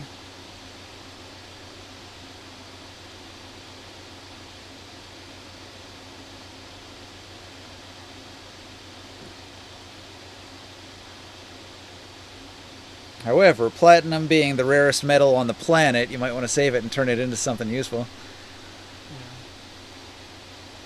Yeah. Okay, so what do you think, Oren, and what do you think, Morgan,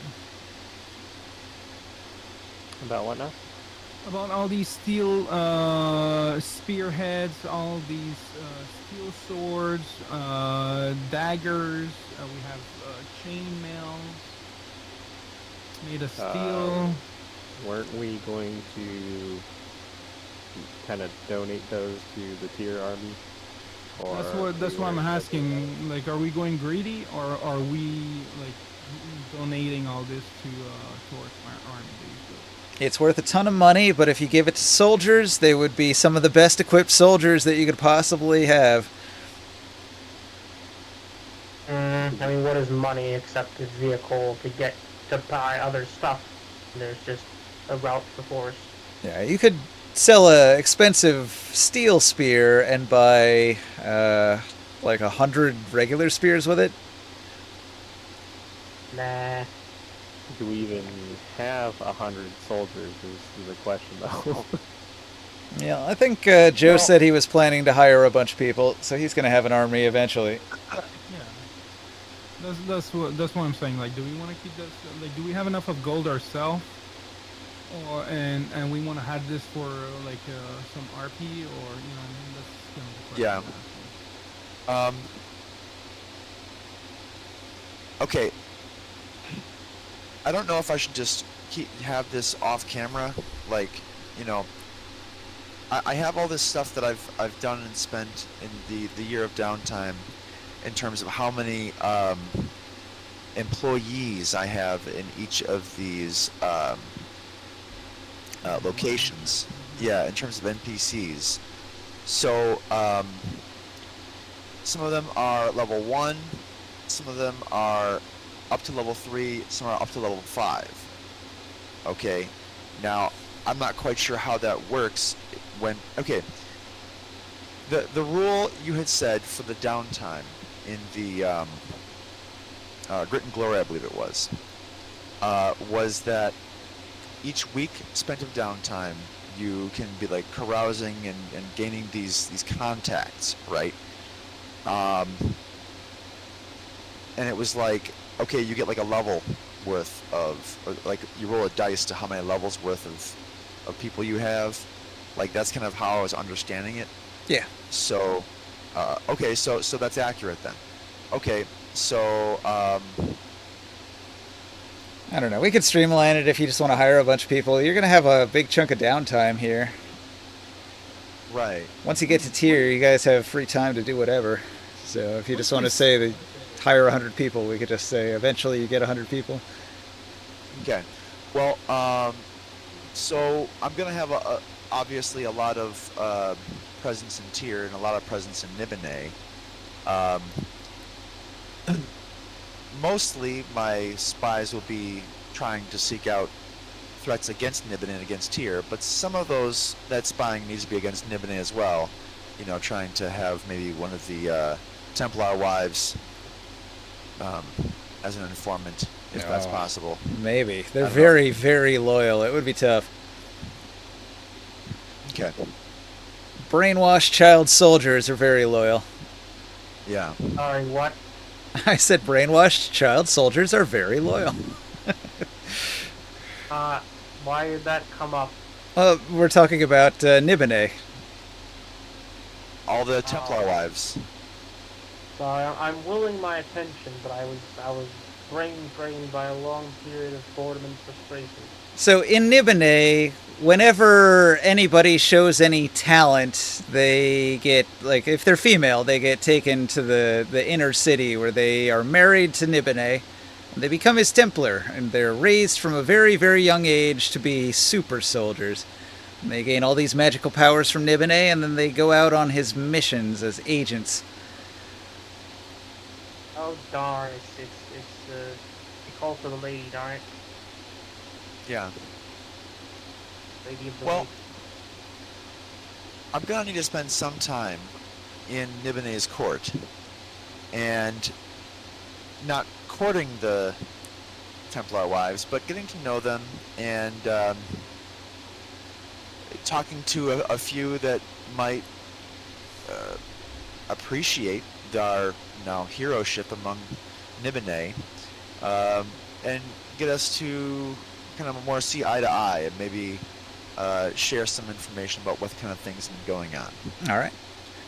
So that's going to be, and working on that relationship, maybe over the next year or maybe even two, we could get to the point where maybe she could share some things that, Nibene wouldn't mind us knowing. After all, we're allies. I'm trying to remember the name of the girl. I don't know if you remember this, but way back, Nibene had like a high priestess that was this young girl that was his spokesperson, and she's like the most powerful scion he's got. I forget her name though. I'll have to look it up. But she's like very friendly. She helped you guys before, so maybe that's the one you talk to. Yeah, that would be very, shoot, it doesn't get any higher than that, sounds like. She was the one you talked to when Nibene was trapped in the Zwoon. She was the one that was there talking to you when he was trapped in the bubble. Okay. This sounds perfect then. To hear it from the lady's mouth herself. Okay. That's a relationship that I definitely need to cultivate. All right. Yep, well, she's around in the palace. She's always doing stuff. She's like the number one girl in the Templar Wives group. Well, you'll find us at your service. We are,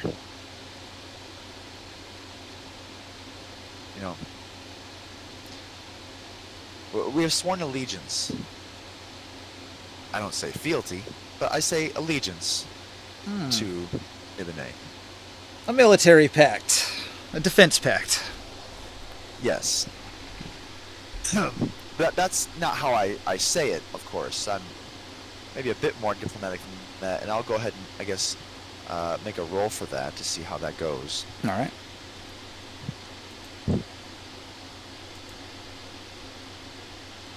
What is my diplomacy? What do they call it? Deception. Persuasion, they call it. Okay. If you want, just deception actually the same for me.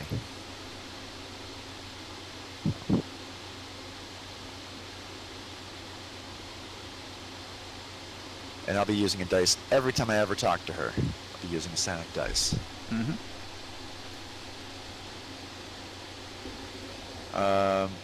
18's so pretty the good. Minimum would.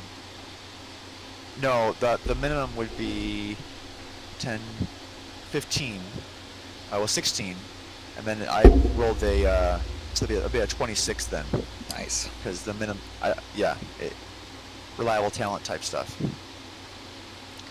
26 this time. All right, so you're persuading her to be on your side, I guess.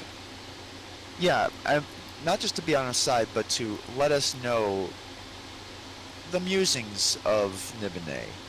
All right, so you're building rapport and you're trying to get insight about Nibene, and she's high up in the chain, so she has the insight. Right. Yeah, kind of the things that are on his horizon, the things that he is interested in. Our time with Nibene is so short. He's a very important being, and Well, he's been strategizing against Dragoth quite a bit. It's held most of his attention. then maybe it should hold ours as well. In fact, we may just march down south to meet off Dragoth at the. He would be east. He's off to the east. From Nibene. Well, yes, Guistenel is, but Oh, are you Do you talking about the expect Dragoth to stay there? Deadlands? Well, Yeah. but Yeah, Dragoth doesn't go anywhere. He lives in his place underground.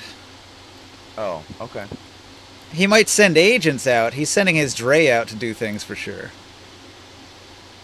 Okay. But because it's his sanctum, that's the place where he's the most safe. Yes. Okay. That Ninja. makes sense. What's up?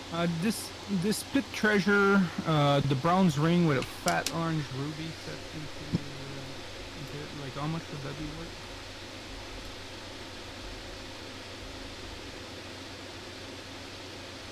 Pit treasure, you say?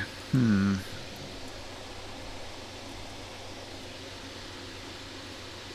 try to Ring find sight? the pit here. Taro, Yes. I'm gonna talk to you in chat while they're going on here.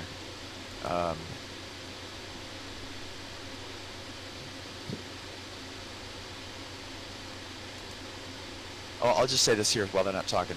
What special needs or what's drawing you to the south, to the Deadlands? What's in the Deadlands?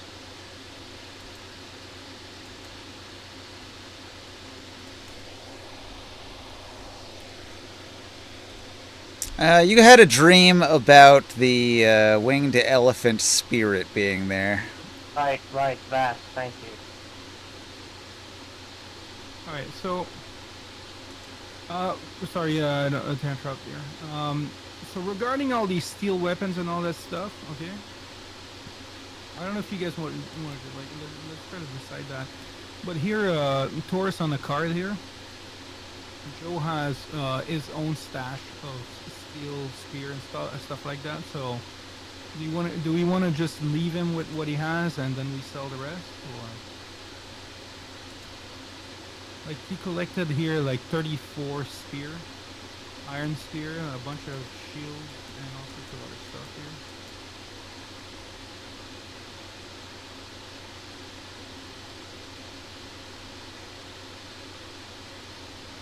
There's more here. So Leg belt. we're saying we're not gonna sell those things. We're gonna use them to arm. You're saying? Oh, I want to make okay. this Sorry, go ahead. I wanted like an elite fighting force situation. You want Right. that? So let's keep it. Huh? Yeah. I mean, after all, that does seem to be the whole point that we're going for is to have No, that a makes small it. but mighty fighting force. Yeah.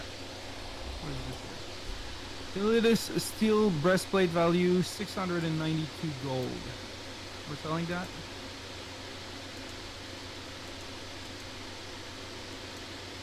Medium body lot, torso, blah blah blah. Plus 3 armor is really good. This great armor that is.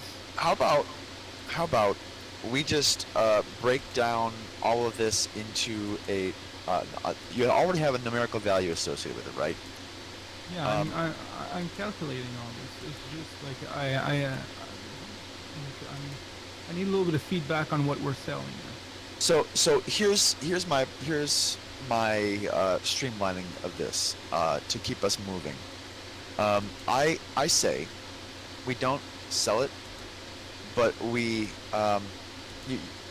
from a GM's perspective, you just have all of this this amount of invested gear into our fighting force, right? And then that just goes on to basically act as a level boost for our force, right? When our forces meet Ordraxa, or if Hamanu wants to test us again, right? It would serve to act as, we have these many troops and they're all level 1, but because they have all this good weapons, they're actually level 2, or instead of being level 5, they're level 7, just stuff like that. That would be, it's a separate account, basically, that just gets all rolled in, and we don't get to use the money for it for this, but it's a number that continues to grow as we donate fantastic weapons and even enchanted weapons towards it. How's that sound for a a way of dealing with this measure. Sounds pretty good. Yeah, but it's not all like it's mostly the steel stuff you're talking about. Well, right, but the fact that it's steel just No, I'm good with that. Now I'm looking at the other items too. Like there has been like magical breastplates. right. a bunch of Instead other of stuff, trying yeah. to, micromanage, oh, this was steel and that was a +1 and that was a +2, just roll it all into one big number that, for Ninja's sake, you could just go ahead and say, okay, well, look, we have this fighting force of maybe 100 men. That But is equipped with whatever this amount of money worth of Right. equipment. Exactly. And then you can just say, oh, look, well, I mean, they may only be 100 or 200 strong, but they are equipped with, 400 gold pieces worth of equipment. I don't know. I mean, does that sound like a reasonable way of moving through that space, moving through that kind of calculation? I don't know. It's up to Ninja too. That's what I'm asking. Well, I'm selling some stuff just to let you know, though. Like I've Sure. been calculating some stuff here. So, Ninja, how do you feel about that? Hang on, I'm still trying to look up this ring that he has on a note card that I've never seen before. I'm scrolling way back through the text file I've got, looking at every ring and amulet. Trying to find this one that's got a fat orange ruby.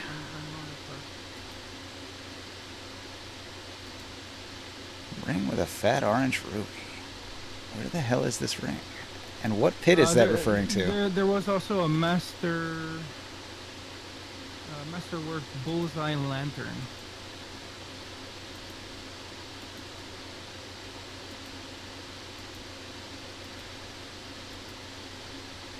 Yeah, let me search for bullseye. Maybe I'll find that faster.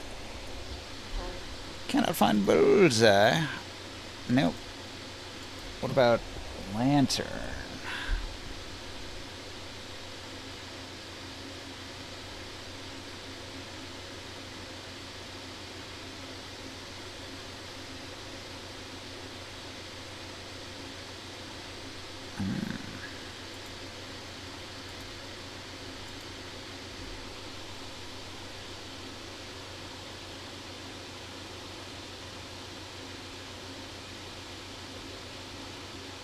I'm selling some stuff that would make sense. Like,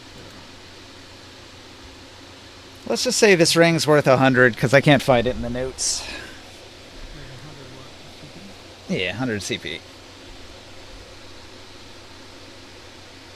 I found several rings, but none that matched that description. And I don't know what pit that's talking about. There were some slave pits that had Gith in it, but there's no ring.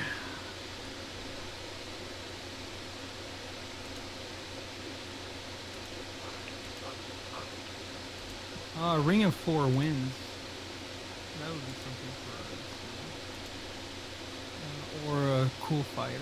Ring of Smearing Stripes. And we're gonna sell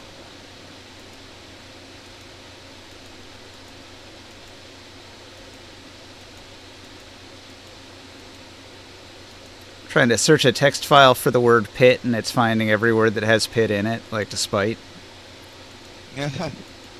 Not very useful. It's got like a little option thing where I can match case or wrap around. That's not very useful either. Where's the option to search for only the letters that I'm searching for? And it's only coming up with that slave pits with no ring in it. We have a illited steel breastplate here worth 692 gold piece. Oh yeah, valuable.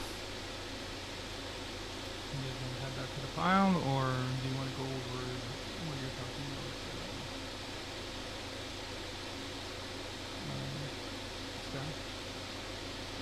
about? Makes So creatures what I fear was you. asking- Yeah, what's up, Will? So what I was asking was to make your life easier and to kind of figure out this whole mess without trying to micromanage. Oh well, it was actually 15 steel spears, and one of them was a +1. This one was a +2, or whatever else. I'm saying that we just go ahead and make all the donations of the gear that we do to the Tyrian army or to Joe's army, which we can make all these separate accounts, and the gold value, or the cost value of all this equipment gets set into this account.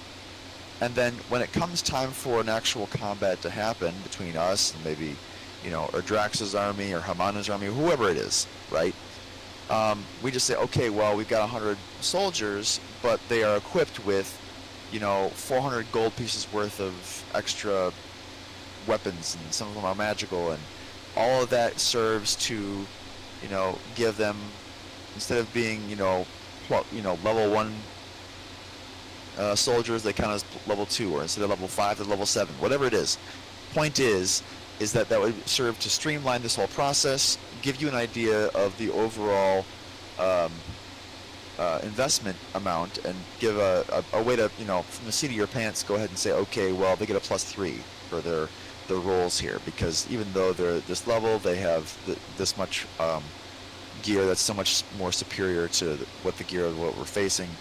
How does that sound?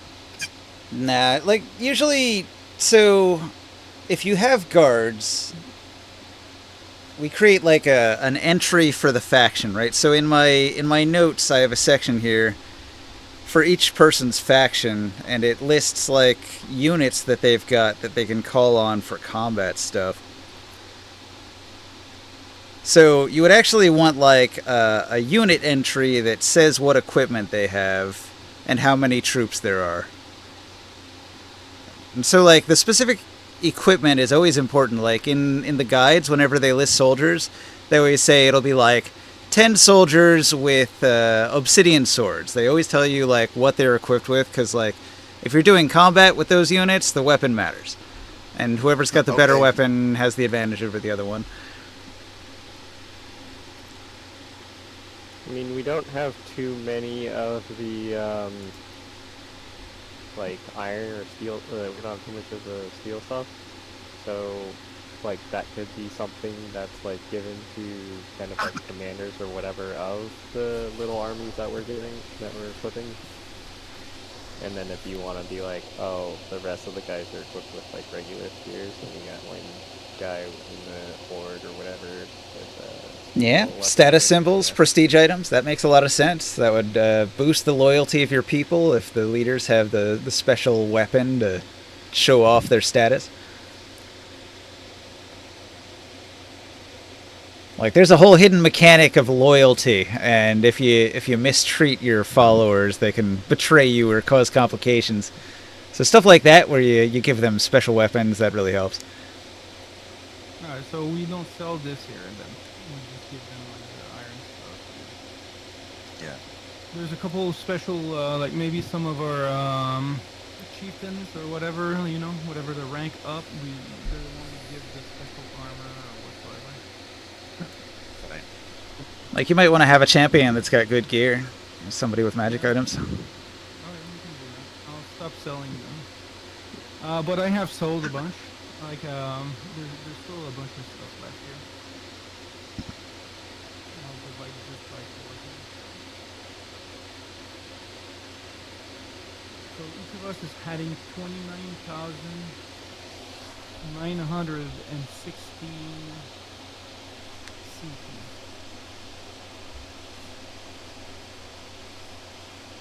29,000 how much? 960 CP. Is that added with what you said before, the 1250 GP? Or that's separate from that? It's separate. Understood. Wait, we're adding more money to that we already divided up? This is new stuff that got sold. 29,916.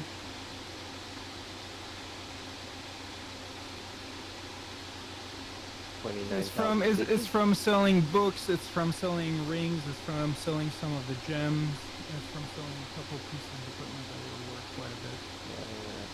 Right in tabletop. but we still have a few Yeah. really valuable things.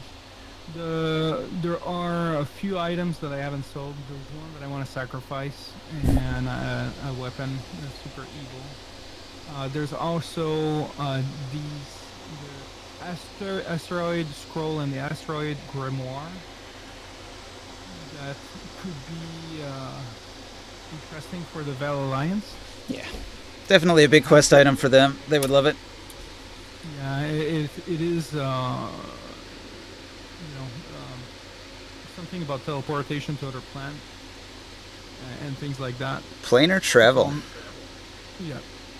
Now the other thing too we haven't spoke of, and I know that like a lot of us, like I picked up 5 magical spell books, and I don't know what they are, so that might be something that you'll want to roll by enchant, like a ninja. But me grabbing 5 was nothing compared to whatever Thor and I think Carol. If I'm wrong, I picked up a bunch of those too. Yeah. Taro, Mm-hmm. do you remember like what you did in the library, the books and all that you picked up?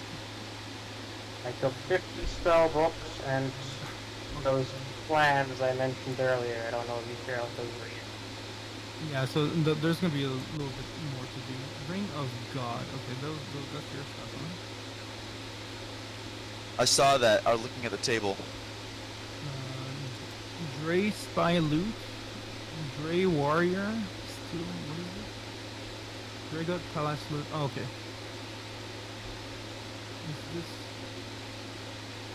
Is this your stuff, Taro? Well, how are we going? Is there a way for us to even sell that ring? Like, is it useful to us in any way, or do we just destroy it? What was the question? What is that? The Ring of God, Triple X, Gold. Of Tector Title. Epic Ring of Protection. Require attunement. When 50 wear the ring gains +4 AC. I don't remember having anything like that. That could be a good sacrifice. Oh, I wanted to do something actually. Where currently are we? Nibene. But to be I wanna- honest, that would be a good sacrifice. Like if you wear it, the curse is that you fall into hack. It's good for you. One last sacrifice to God. There's this other thing that Warren alluded that you guys could card at in my chat with that. It says I wanted to unidentified try token. something actually. The Githyanki metallurgist. Well, that's foreign stuff. Remind me what Nibene's gimmick is again. Shadows. Well, he's this. I'll put a card on your table. Oh. Warren. Okay. He's known as the Shadow King. Never revealed. He's coming out in the public more often now. He's trying to have more of a public-facing persona, but for centuries he would remain hidden in his inner city fortress with his wives, and nobody would ever see him. There are statues of him everywhere, though. I want to use the Dream Stone and inspect the dream spirit world of Nibene. Alright. You travel into the dream world and you investigate the dreams of people in Nibene. Many people have nightmares about the Gith War.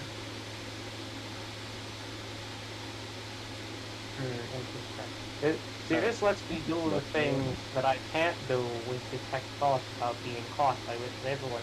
I Yep. just stalk their dreams and get an assessment that way. Yeah, there you go. Where did the gift go? They went to Yathazor, the hidden city that used to belong to the Githyanki before they devolved. Interesting. You still have my gift, yes? No, they rejoined Queen Zagath when she took her people and went off into the Yathazor place. Oh well. They have a home Hopefully they're not slaves anymore. No, they Very still are. awkward. What? Why do they go with them? They're just slaves to the Queen's Gap now instead of the bigger those other people. Not sure of that slavery. The Githyanki. Well, Oh, it's. I mean, she's the queen of the people. She's the queen of their people, so it's. I mean, it's slavery, maybe, but it's also there's more to it than that. Well, continue with the things you guys are saying. Oh, you didn't. I was asking curious for promotion. Please put them up there. With what? A promotion, please. Oh, did you just know? There you go.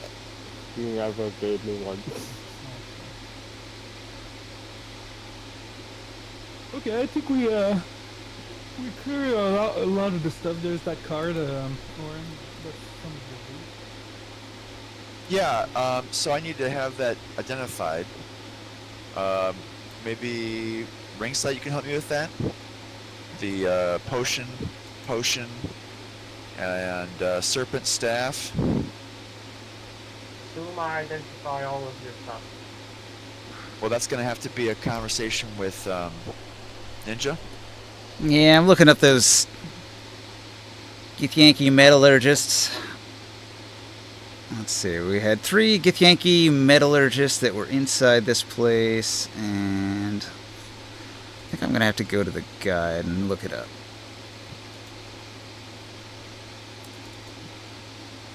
Alright, so let me see here. Black Spine, and you encountered those guys when you were in that place where they were making the weapons.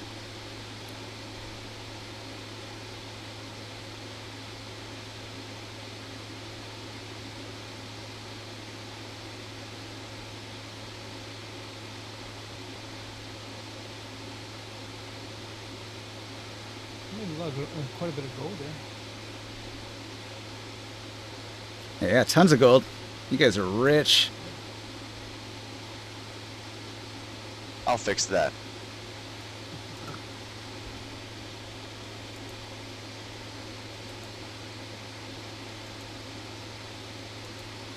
Yeah, like with you, with some of that stuff, materials there.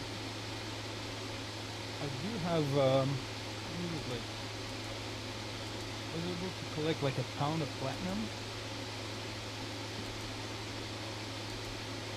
Now, in terms of enchanting, there's a specific type of magic item that I want to try and have all my people have. How possible is that going to be? Yeah, it's possible. Expensive, but possible. You just need to be able to afford however many of that magic item you want to equip them with. Yeah, here we go. Gith Mining Facility. Let's find out what they had. I thought my forge like starting to produce like flame swords for the guards and all this shit.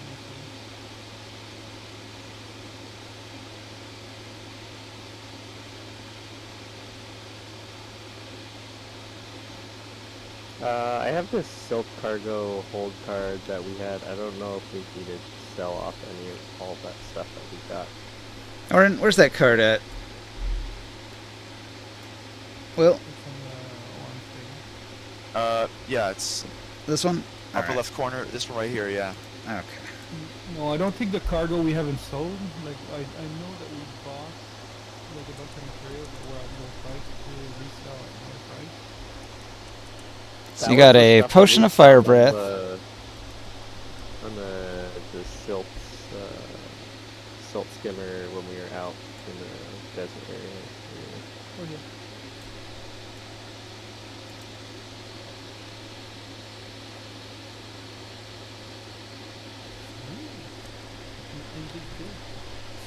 not magic. Yeah, I figured. But I could go ahead and have that enchanted for one of my best people. Serpent Staff of the Python. I love that thing. Is that the stuff that becomes a snake? Yeah, what was it? It's a biblical story about that, isn't it? The staff becomes a snake. You can use an action to speak this staff's command word and throw the staff on the ground within 10 feet of you. The staff becomes a giant constrictor snake under your control and acts on its own initiative count. On your turn, you can mentally command the snake if it's within 60 feet of you and you're not incapacitated. If it's reduced to 0 hit points, it reverts to its staff form. The staff then shatters and is destroyed. It's pretty fitting too for this world, for the world of ashes. Yeah. Right. So it says it requires attunement by a cleric, a druid, or warlock, so you won't be able to use it.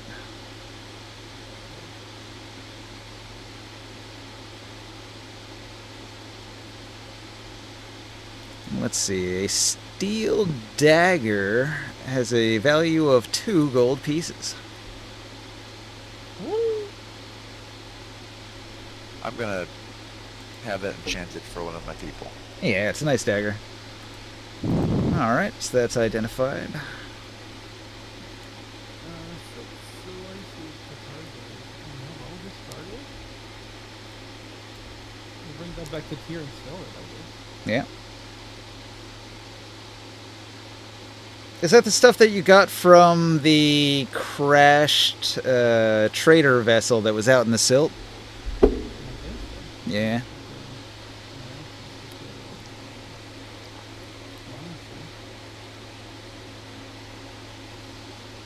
I thought we wanted to try to make some like trade. Mm. We might have made that delivery already. We brought a Also, bunch of stuff from here. I think I'm sure we can use it. here's another card that just purely has gems and cash. Okay. So I guess we just need to crunch the numbers and divide it up, right?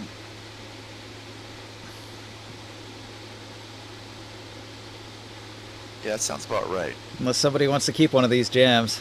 They're just low value jams. None of them are diamonds. Jam? What? I don't gemstones. Then 4 rubies, a sapphire, an onyx, an amber, banded agate, azurite, citrine, hematite, not agate, really. lapis I'd rather lazuli. just I'd rather just convert them to hard cash, and then if we need something like that for some reason, just buy it again. Yeah, I guess whoever's got a calculator just add it up and divide it. Also, I Bueno. have Moraz's Defiler spellbook. I don't know if we're doing anything with that. Do you want to like sacrifice that, or is there some different wizard? It's not a Defiler that needs the book. So, Defiler doesn't necessarily have like evil spells. So, the act of defiling is evil, but the spell book itself is neutral, unless it's a cursed spell book. So, any wizard could use it. So, the Veiled Alliance would be interested. Everybody has 497 CP. Is that Got it. What was that again? 497.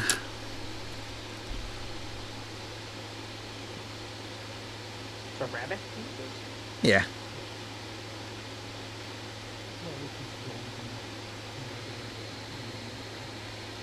But yeah. Standard. Just under 5 gold pieces worth.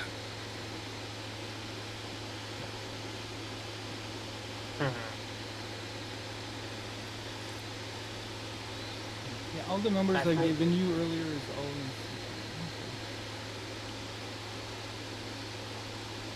Alright.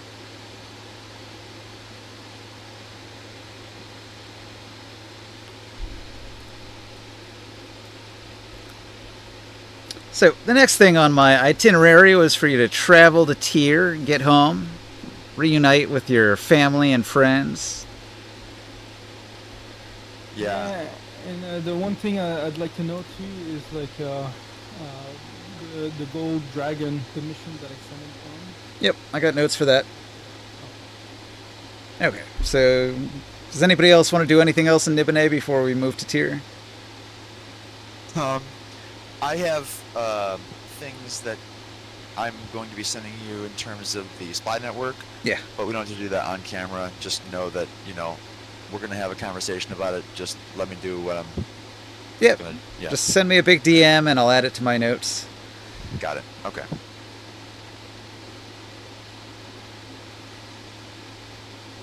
Alright. The airship flies to Tyr. It takes 3 days, I think. Once you arrive back in Tyr, some stuff happens. Uh-oh. Not stuff. I've been scared. Oh. Alright, so... Crius. Grimorn returns to his fire temple. The streets of Tyr flicker with more than torchlight. In hidden corners, dreams burn with golden flame whispers carried by the gold dragon, sent on wings of divine will. Merchants wake sweating, seeing visions of fire-swathed order. Ex-Templars dream of second chances and righteous branding. Pilgrims arrive by the dozens, following the scent of ash and salvation. The dragon wears many different masks. In the guise of an old wizard, he speaks to the Veiled Alliance. He appears as a righteous paladin to speak with the Templars. The temple grows, the tension grows, and so does the power. But the shadows mutter in the alleys. That's the Thieves' Guild. And in the Senate chambers, murmurs rise. Has Tyr traded one sorcerer king for another? One particular Templar officer becomes dangerously zealous, burning petty criminals or political rivals. Can I stop him from doing that? Yeah, I guess so. You hear rumors about him, you could chase him down. Deter him. So just all of a sudden, so we're back at Tyr, and all of a sudden it's going to hell a bit. Well, this is just a knock-on effect of combining the fire temple with the local police force. So they're becoming more zealous, and their methods of punishing crime are more fire-based. And people tend to get a little upset when they get branded for stealing. So not everybody's happy. Branded a thief. I kind of like that, though. Branded a thief. Well, where are my vigilantes? Well, they're burned to the stakes. That's what happens to heretics, I train them better than that. The dragon reports that the Veiled Alliance told him that fire and tyranny look very similar from their point of view. Wow, those are some big words.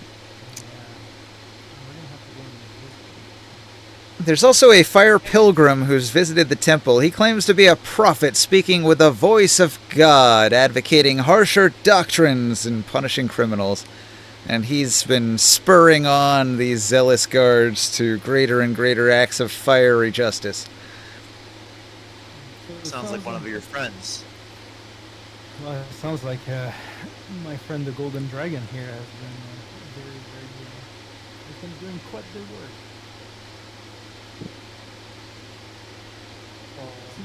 Seems like he had quite the success in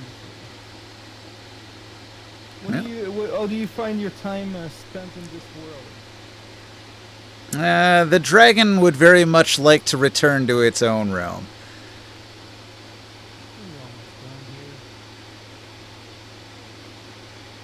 What more can I do? So wait, the dragon is like geezed by you, or under your control? It was a divine intervention. He was summoned. Summoned to do a task.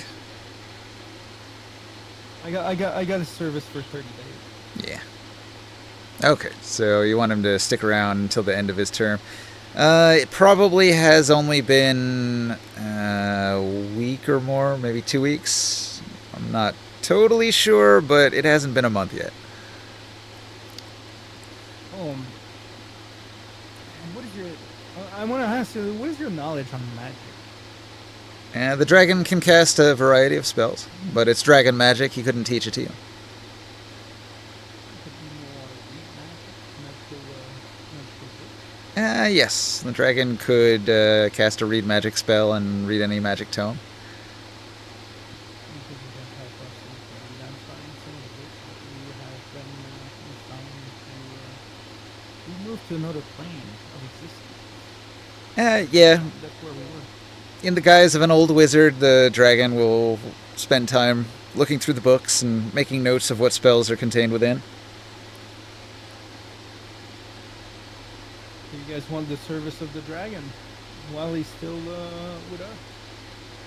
We collected all these books from that other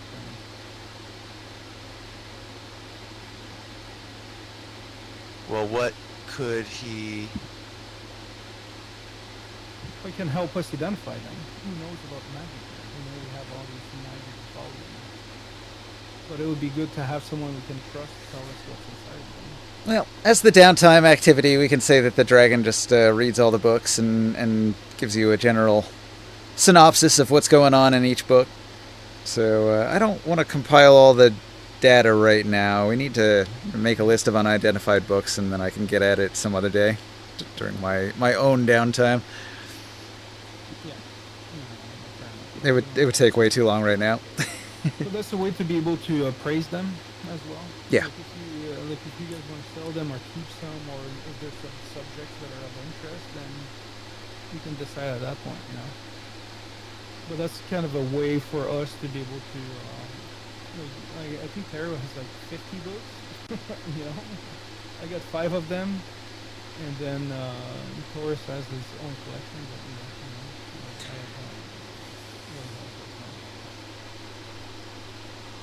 Yeah, I'll probably have to look up a spellbook generator and do some calculations on how much they're worth. If you sell them to the Veiled Alliance, they'll be very happy with you, and you'll get paid quite a bit. exotic magic and all that stuff. Spellbooks are always quite valuable. Many, many thousands of gold. Well, ceramic pieces anyway. Can I get new petrified seed of life? Sure.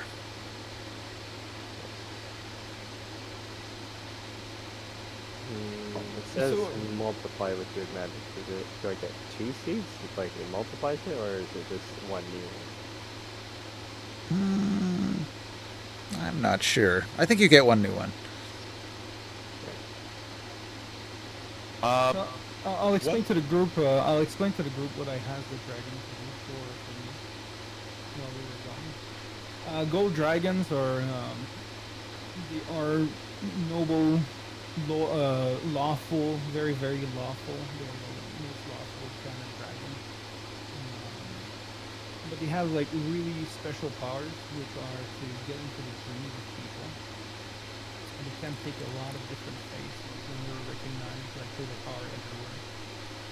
And they have an area of effect. Like anything that is in their area while they sleep, he's able to get into their dreams. And I asked him to bring a little bit more law to teach, a little bit more law and order into Tyr, because there has been a lot of not so good things going on in the city and all that stuff. And he's been busy during that during that time. So that's why things are a little bit more zealot, but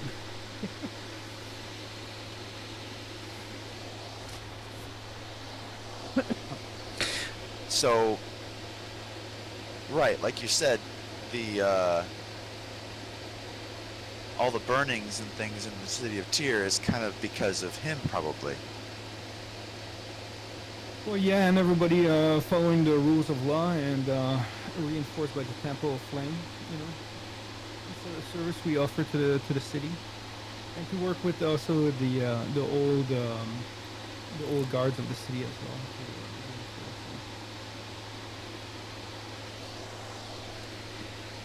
So before we run out of time, Yeah. Oren, There was Yes. I You was return home. Back home, the Kankpens bustle. Eggs traded like gold, honey in high demand. Workers sing Orin's praises, profits climb. But something's wrong. At night, a few of your Kanks start dying. There's no wounds, just stillness. Insects that never sleep now lie motionless by morning.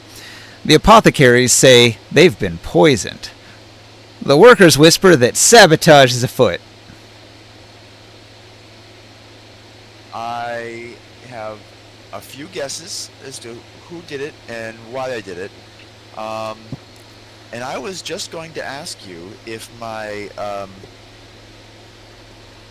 spies could find any dirt to try and blackmail some of these kind of compliance, or at least not such open, not saying rebellion, not like we are the kings of Tyr, but for them to freaking leave me alone. Obviously, this is not going to work. I need to find out who did this. My plans for trying to unite these nobles, or at least bring them to heel, are being replaced once again with vengeance. I've got to find out who did this. All right. And pay. Okay, well, after a little bit of investigation, you're going to be able to find out that a Wavir caravan was nearby during the night of the poisoning. No way. No way. Wait, why no way? What happened? What's wrong? Yeah, Severe is one of the. What's Severe? Houses. Is that the one that ran over your? Oh no, not them. My little brother, who I have told you about time and time again, that one day they will pay, and they keep bringing that day closer and closer. Also, they're tied to Balak. They're based in Balak, so they could be Balakan agents. They have a house in Tyr.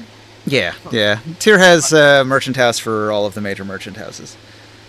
My friends, I may need to take my leave. You are free to join me if you wish, but Oh, Where are you Yeah. going? I have to go on a little trip. Why? Well, a Wavir caravan just passed through here, and wouldn't you just happen to know it that a number of my Kanks have become poisoned and died right along the same time. It seems like the fight that I have, the vengeance that I have stayed my hand for so long, well, it's time Hold to that thought a moment, I say, before falling. I'm checking the dream world. Yeah. You're gonna check the dream world for the Wavir. Yes. Are you going to search through the dream world? Roll me an investigate. See if you're able to find these particular dreamers in a city full of people. Oh, the Wavir is still here. Maybe. I thought they had already left town. He's traveling quickly through the dream world, seeing if he can find a Wavir caravan. Time for the power of good fortune. I don't like that roll. That was slightly better. What'd you get? 16. 16. All right. So it's a big city and there's a lot of dreamers, but you're unable to find a particular group of Wavir caravan people in the dream world. Can I have my own investigate? All right. You hit the streets and you begin investigating, asking people questions. So, okay, at the minimum, we're looking at 10 plus 14. So we're looking at 24, plus I'm going to throw a dice at it. That does nothing to say for the fact that this entire city has my eyes in it. How many eyes? I can go pull that up here. Can have But- food guards too. Yeah. So we're gonna go with the minimum roll, which is 25, but plus 2 more from my dice, so 27 is the investigate. That's just for me. That's not to say anything with my own agents. All right. Well, you investigate, and you find out that the caravan from House Wavir was here recently, but they have left. And all you can gather about their visit is that they visited Senator Turex's estate. Oh my fucking god! And I just pop into the dream of that guy then. Alright, you pop into the dream of Senator Turex. He's dreaming about being a younger man, surrounded by beautiful women and riches. Luxury. And I influence the dreams. No. I'd like to remind you all, verbally, that Senator Turax is the one who threatened me. He can field the biggest army of Tyr, but Travalis and Valdine are the other most powerful senators. But Turex is the one that threatened my family personally, and I have not responded the way I wanted to. I cast spells while I'm in the dream world. Yeah. Yeah, that's the main power, is that you can cast spells while in the dream world. And I cast a detect thought spell. Alright. So you find Senator Turex, and you cast Detect Thoughts on him, and in his dream, he's thinking about women and riches. That's not what I wanted, so I'm looking harder. Deeper in his brain, you see a lot of conspiracy. He wants something big. He wants something really big and important, and you get the feeling that it's the crown of Tyr itself. Ooh, I found something I wasn't expecting to find in here. So he is conspiring to take over the city of Tyr. And so his dreams are of being rich and powerful and having more control over the city. Anything to do with our good friend? Yeah, nothing specific. He's got plans within plans and a lot of things happening. Well, he's safe for now then. Relatively speaking, of course. Whoops. Yeah, that's not going to be the case. Well, one thing... I couldn't find anything about him poisoning your castle, but he does want the throne. I'm not sure if that's a crime, though. It's not a crime. But when you come for me, when you come for my family, there is no reprieve. I tried to let his words be idle talk, and now we have seen action. And action The free city of Tyr needs a more just ruler than him. Keep in Well, mind, he's not the ruler yet. He wants to be. To me, this bears all the telltale marks of greater manipulation. I feel like there's something more to this. You know, There might be. I dig through his brain, and just you'd think it would rest with him a bit more, something more focused. There might be. His someone brain is higher. His brain is full of racism towards wizards, lust for power, Lust in general. hatred for his enemies. There might be more to the story. There might be some terrible and sad reason for why he is doing what he's doing. That matters not to me. His mom didn't give him enough of a hug. I didn't even have a mother growing up as a kid, and I wave around my rod of rulership. Like, Tyr needs a more just ruler. So, Taro, It says here, he dreams of a tier where Templars serve the state again, and arcane heresy is outlawed by fire. In this vision, he is king, or the shadow behind the next one. Can I foster this vision a bit? I want more details on how he imagines this. There's not much more to it there. Just him being king, outlawing sorcery. He hates wizards and he wants power. How are the Templars not just... This feels hypocritical. Well, hatred for wizards has always been fairly common in most places in Athos.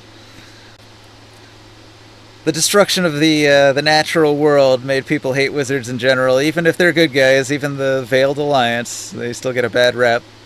Because they could turn evil and defile the land. Well, it's midnight. He probably doesn't like them so So what happens now? Now we need to save the table. Do we need to get anything off the board here? Does anybody want to grab one of these note cards? So what happens next week? Well, I need to know who Turex. I need some fleshed out understanding of who Turex's heirs are, and what would happen if he was to die today. Who What would takes the fallout over? of that be? Alright, I'll generate a family for him. Yeah, The extended family of Senator Turex. right. I think everything on the table is good as well. He's in his late 70s, so he's probably got grandchildren and great-grandchildren.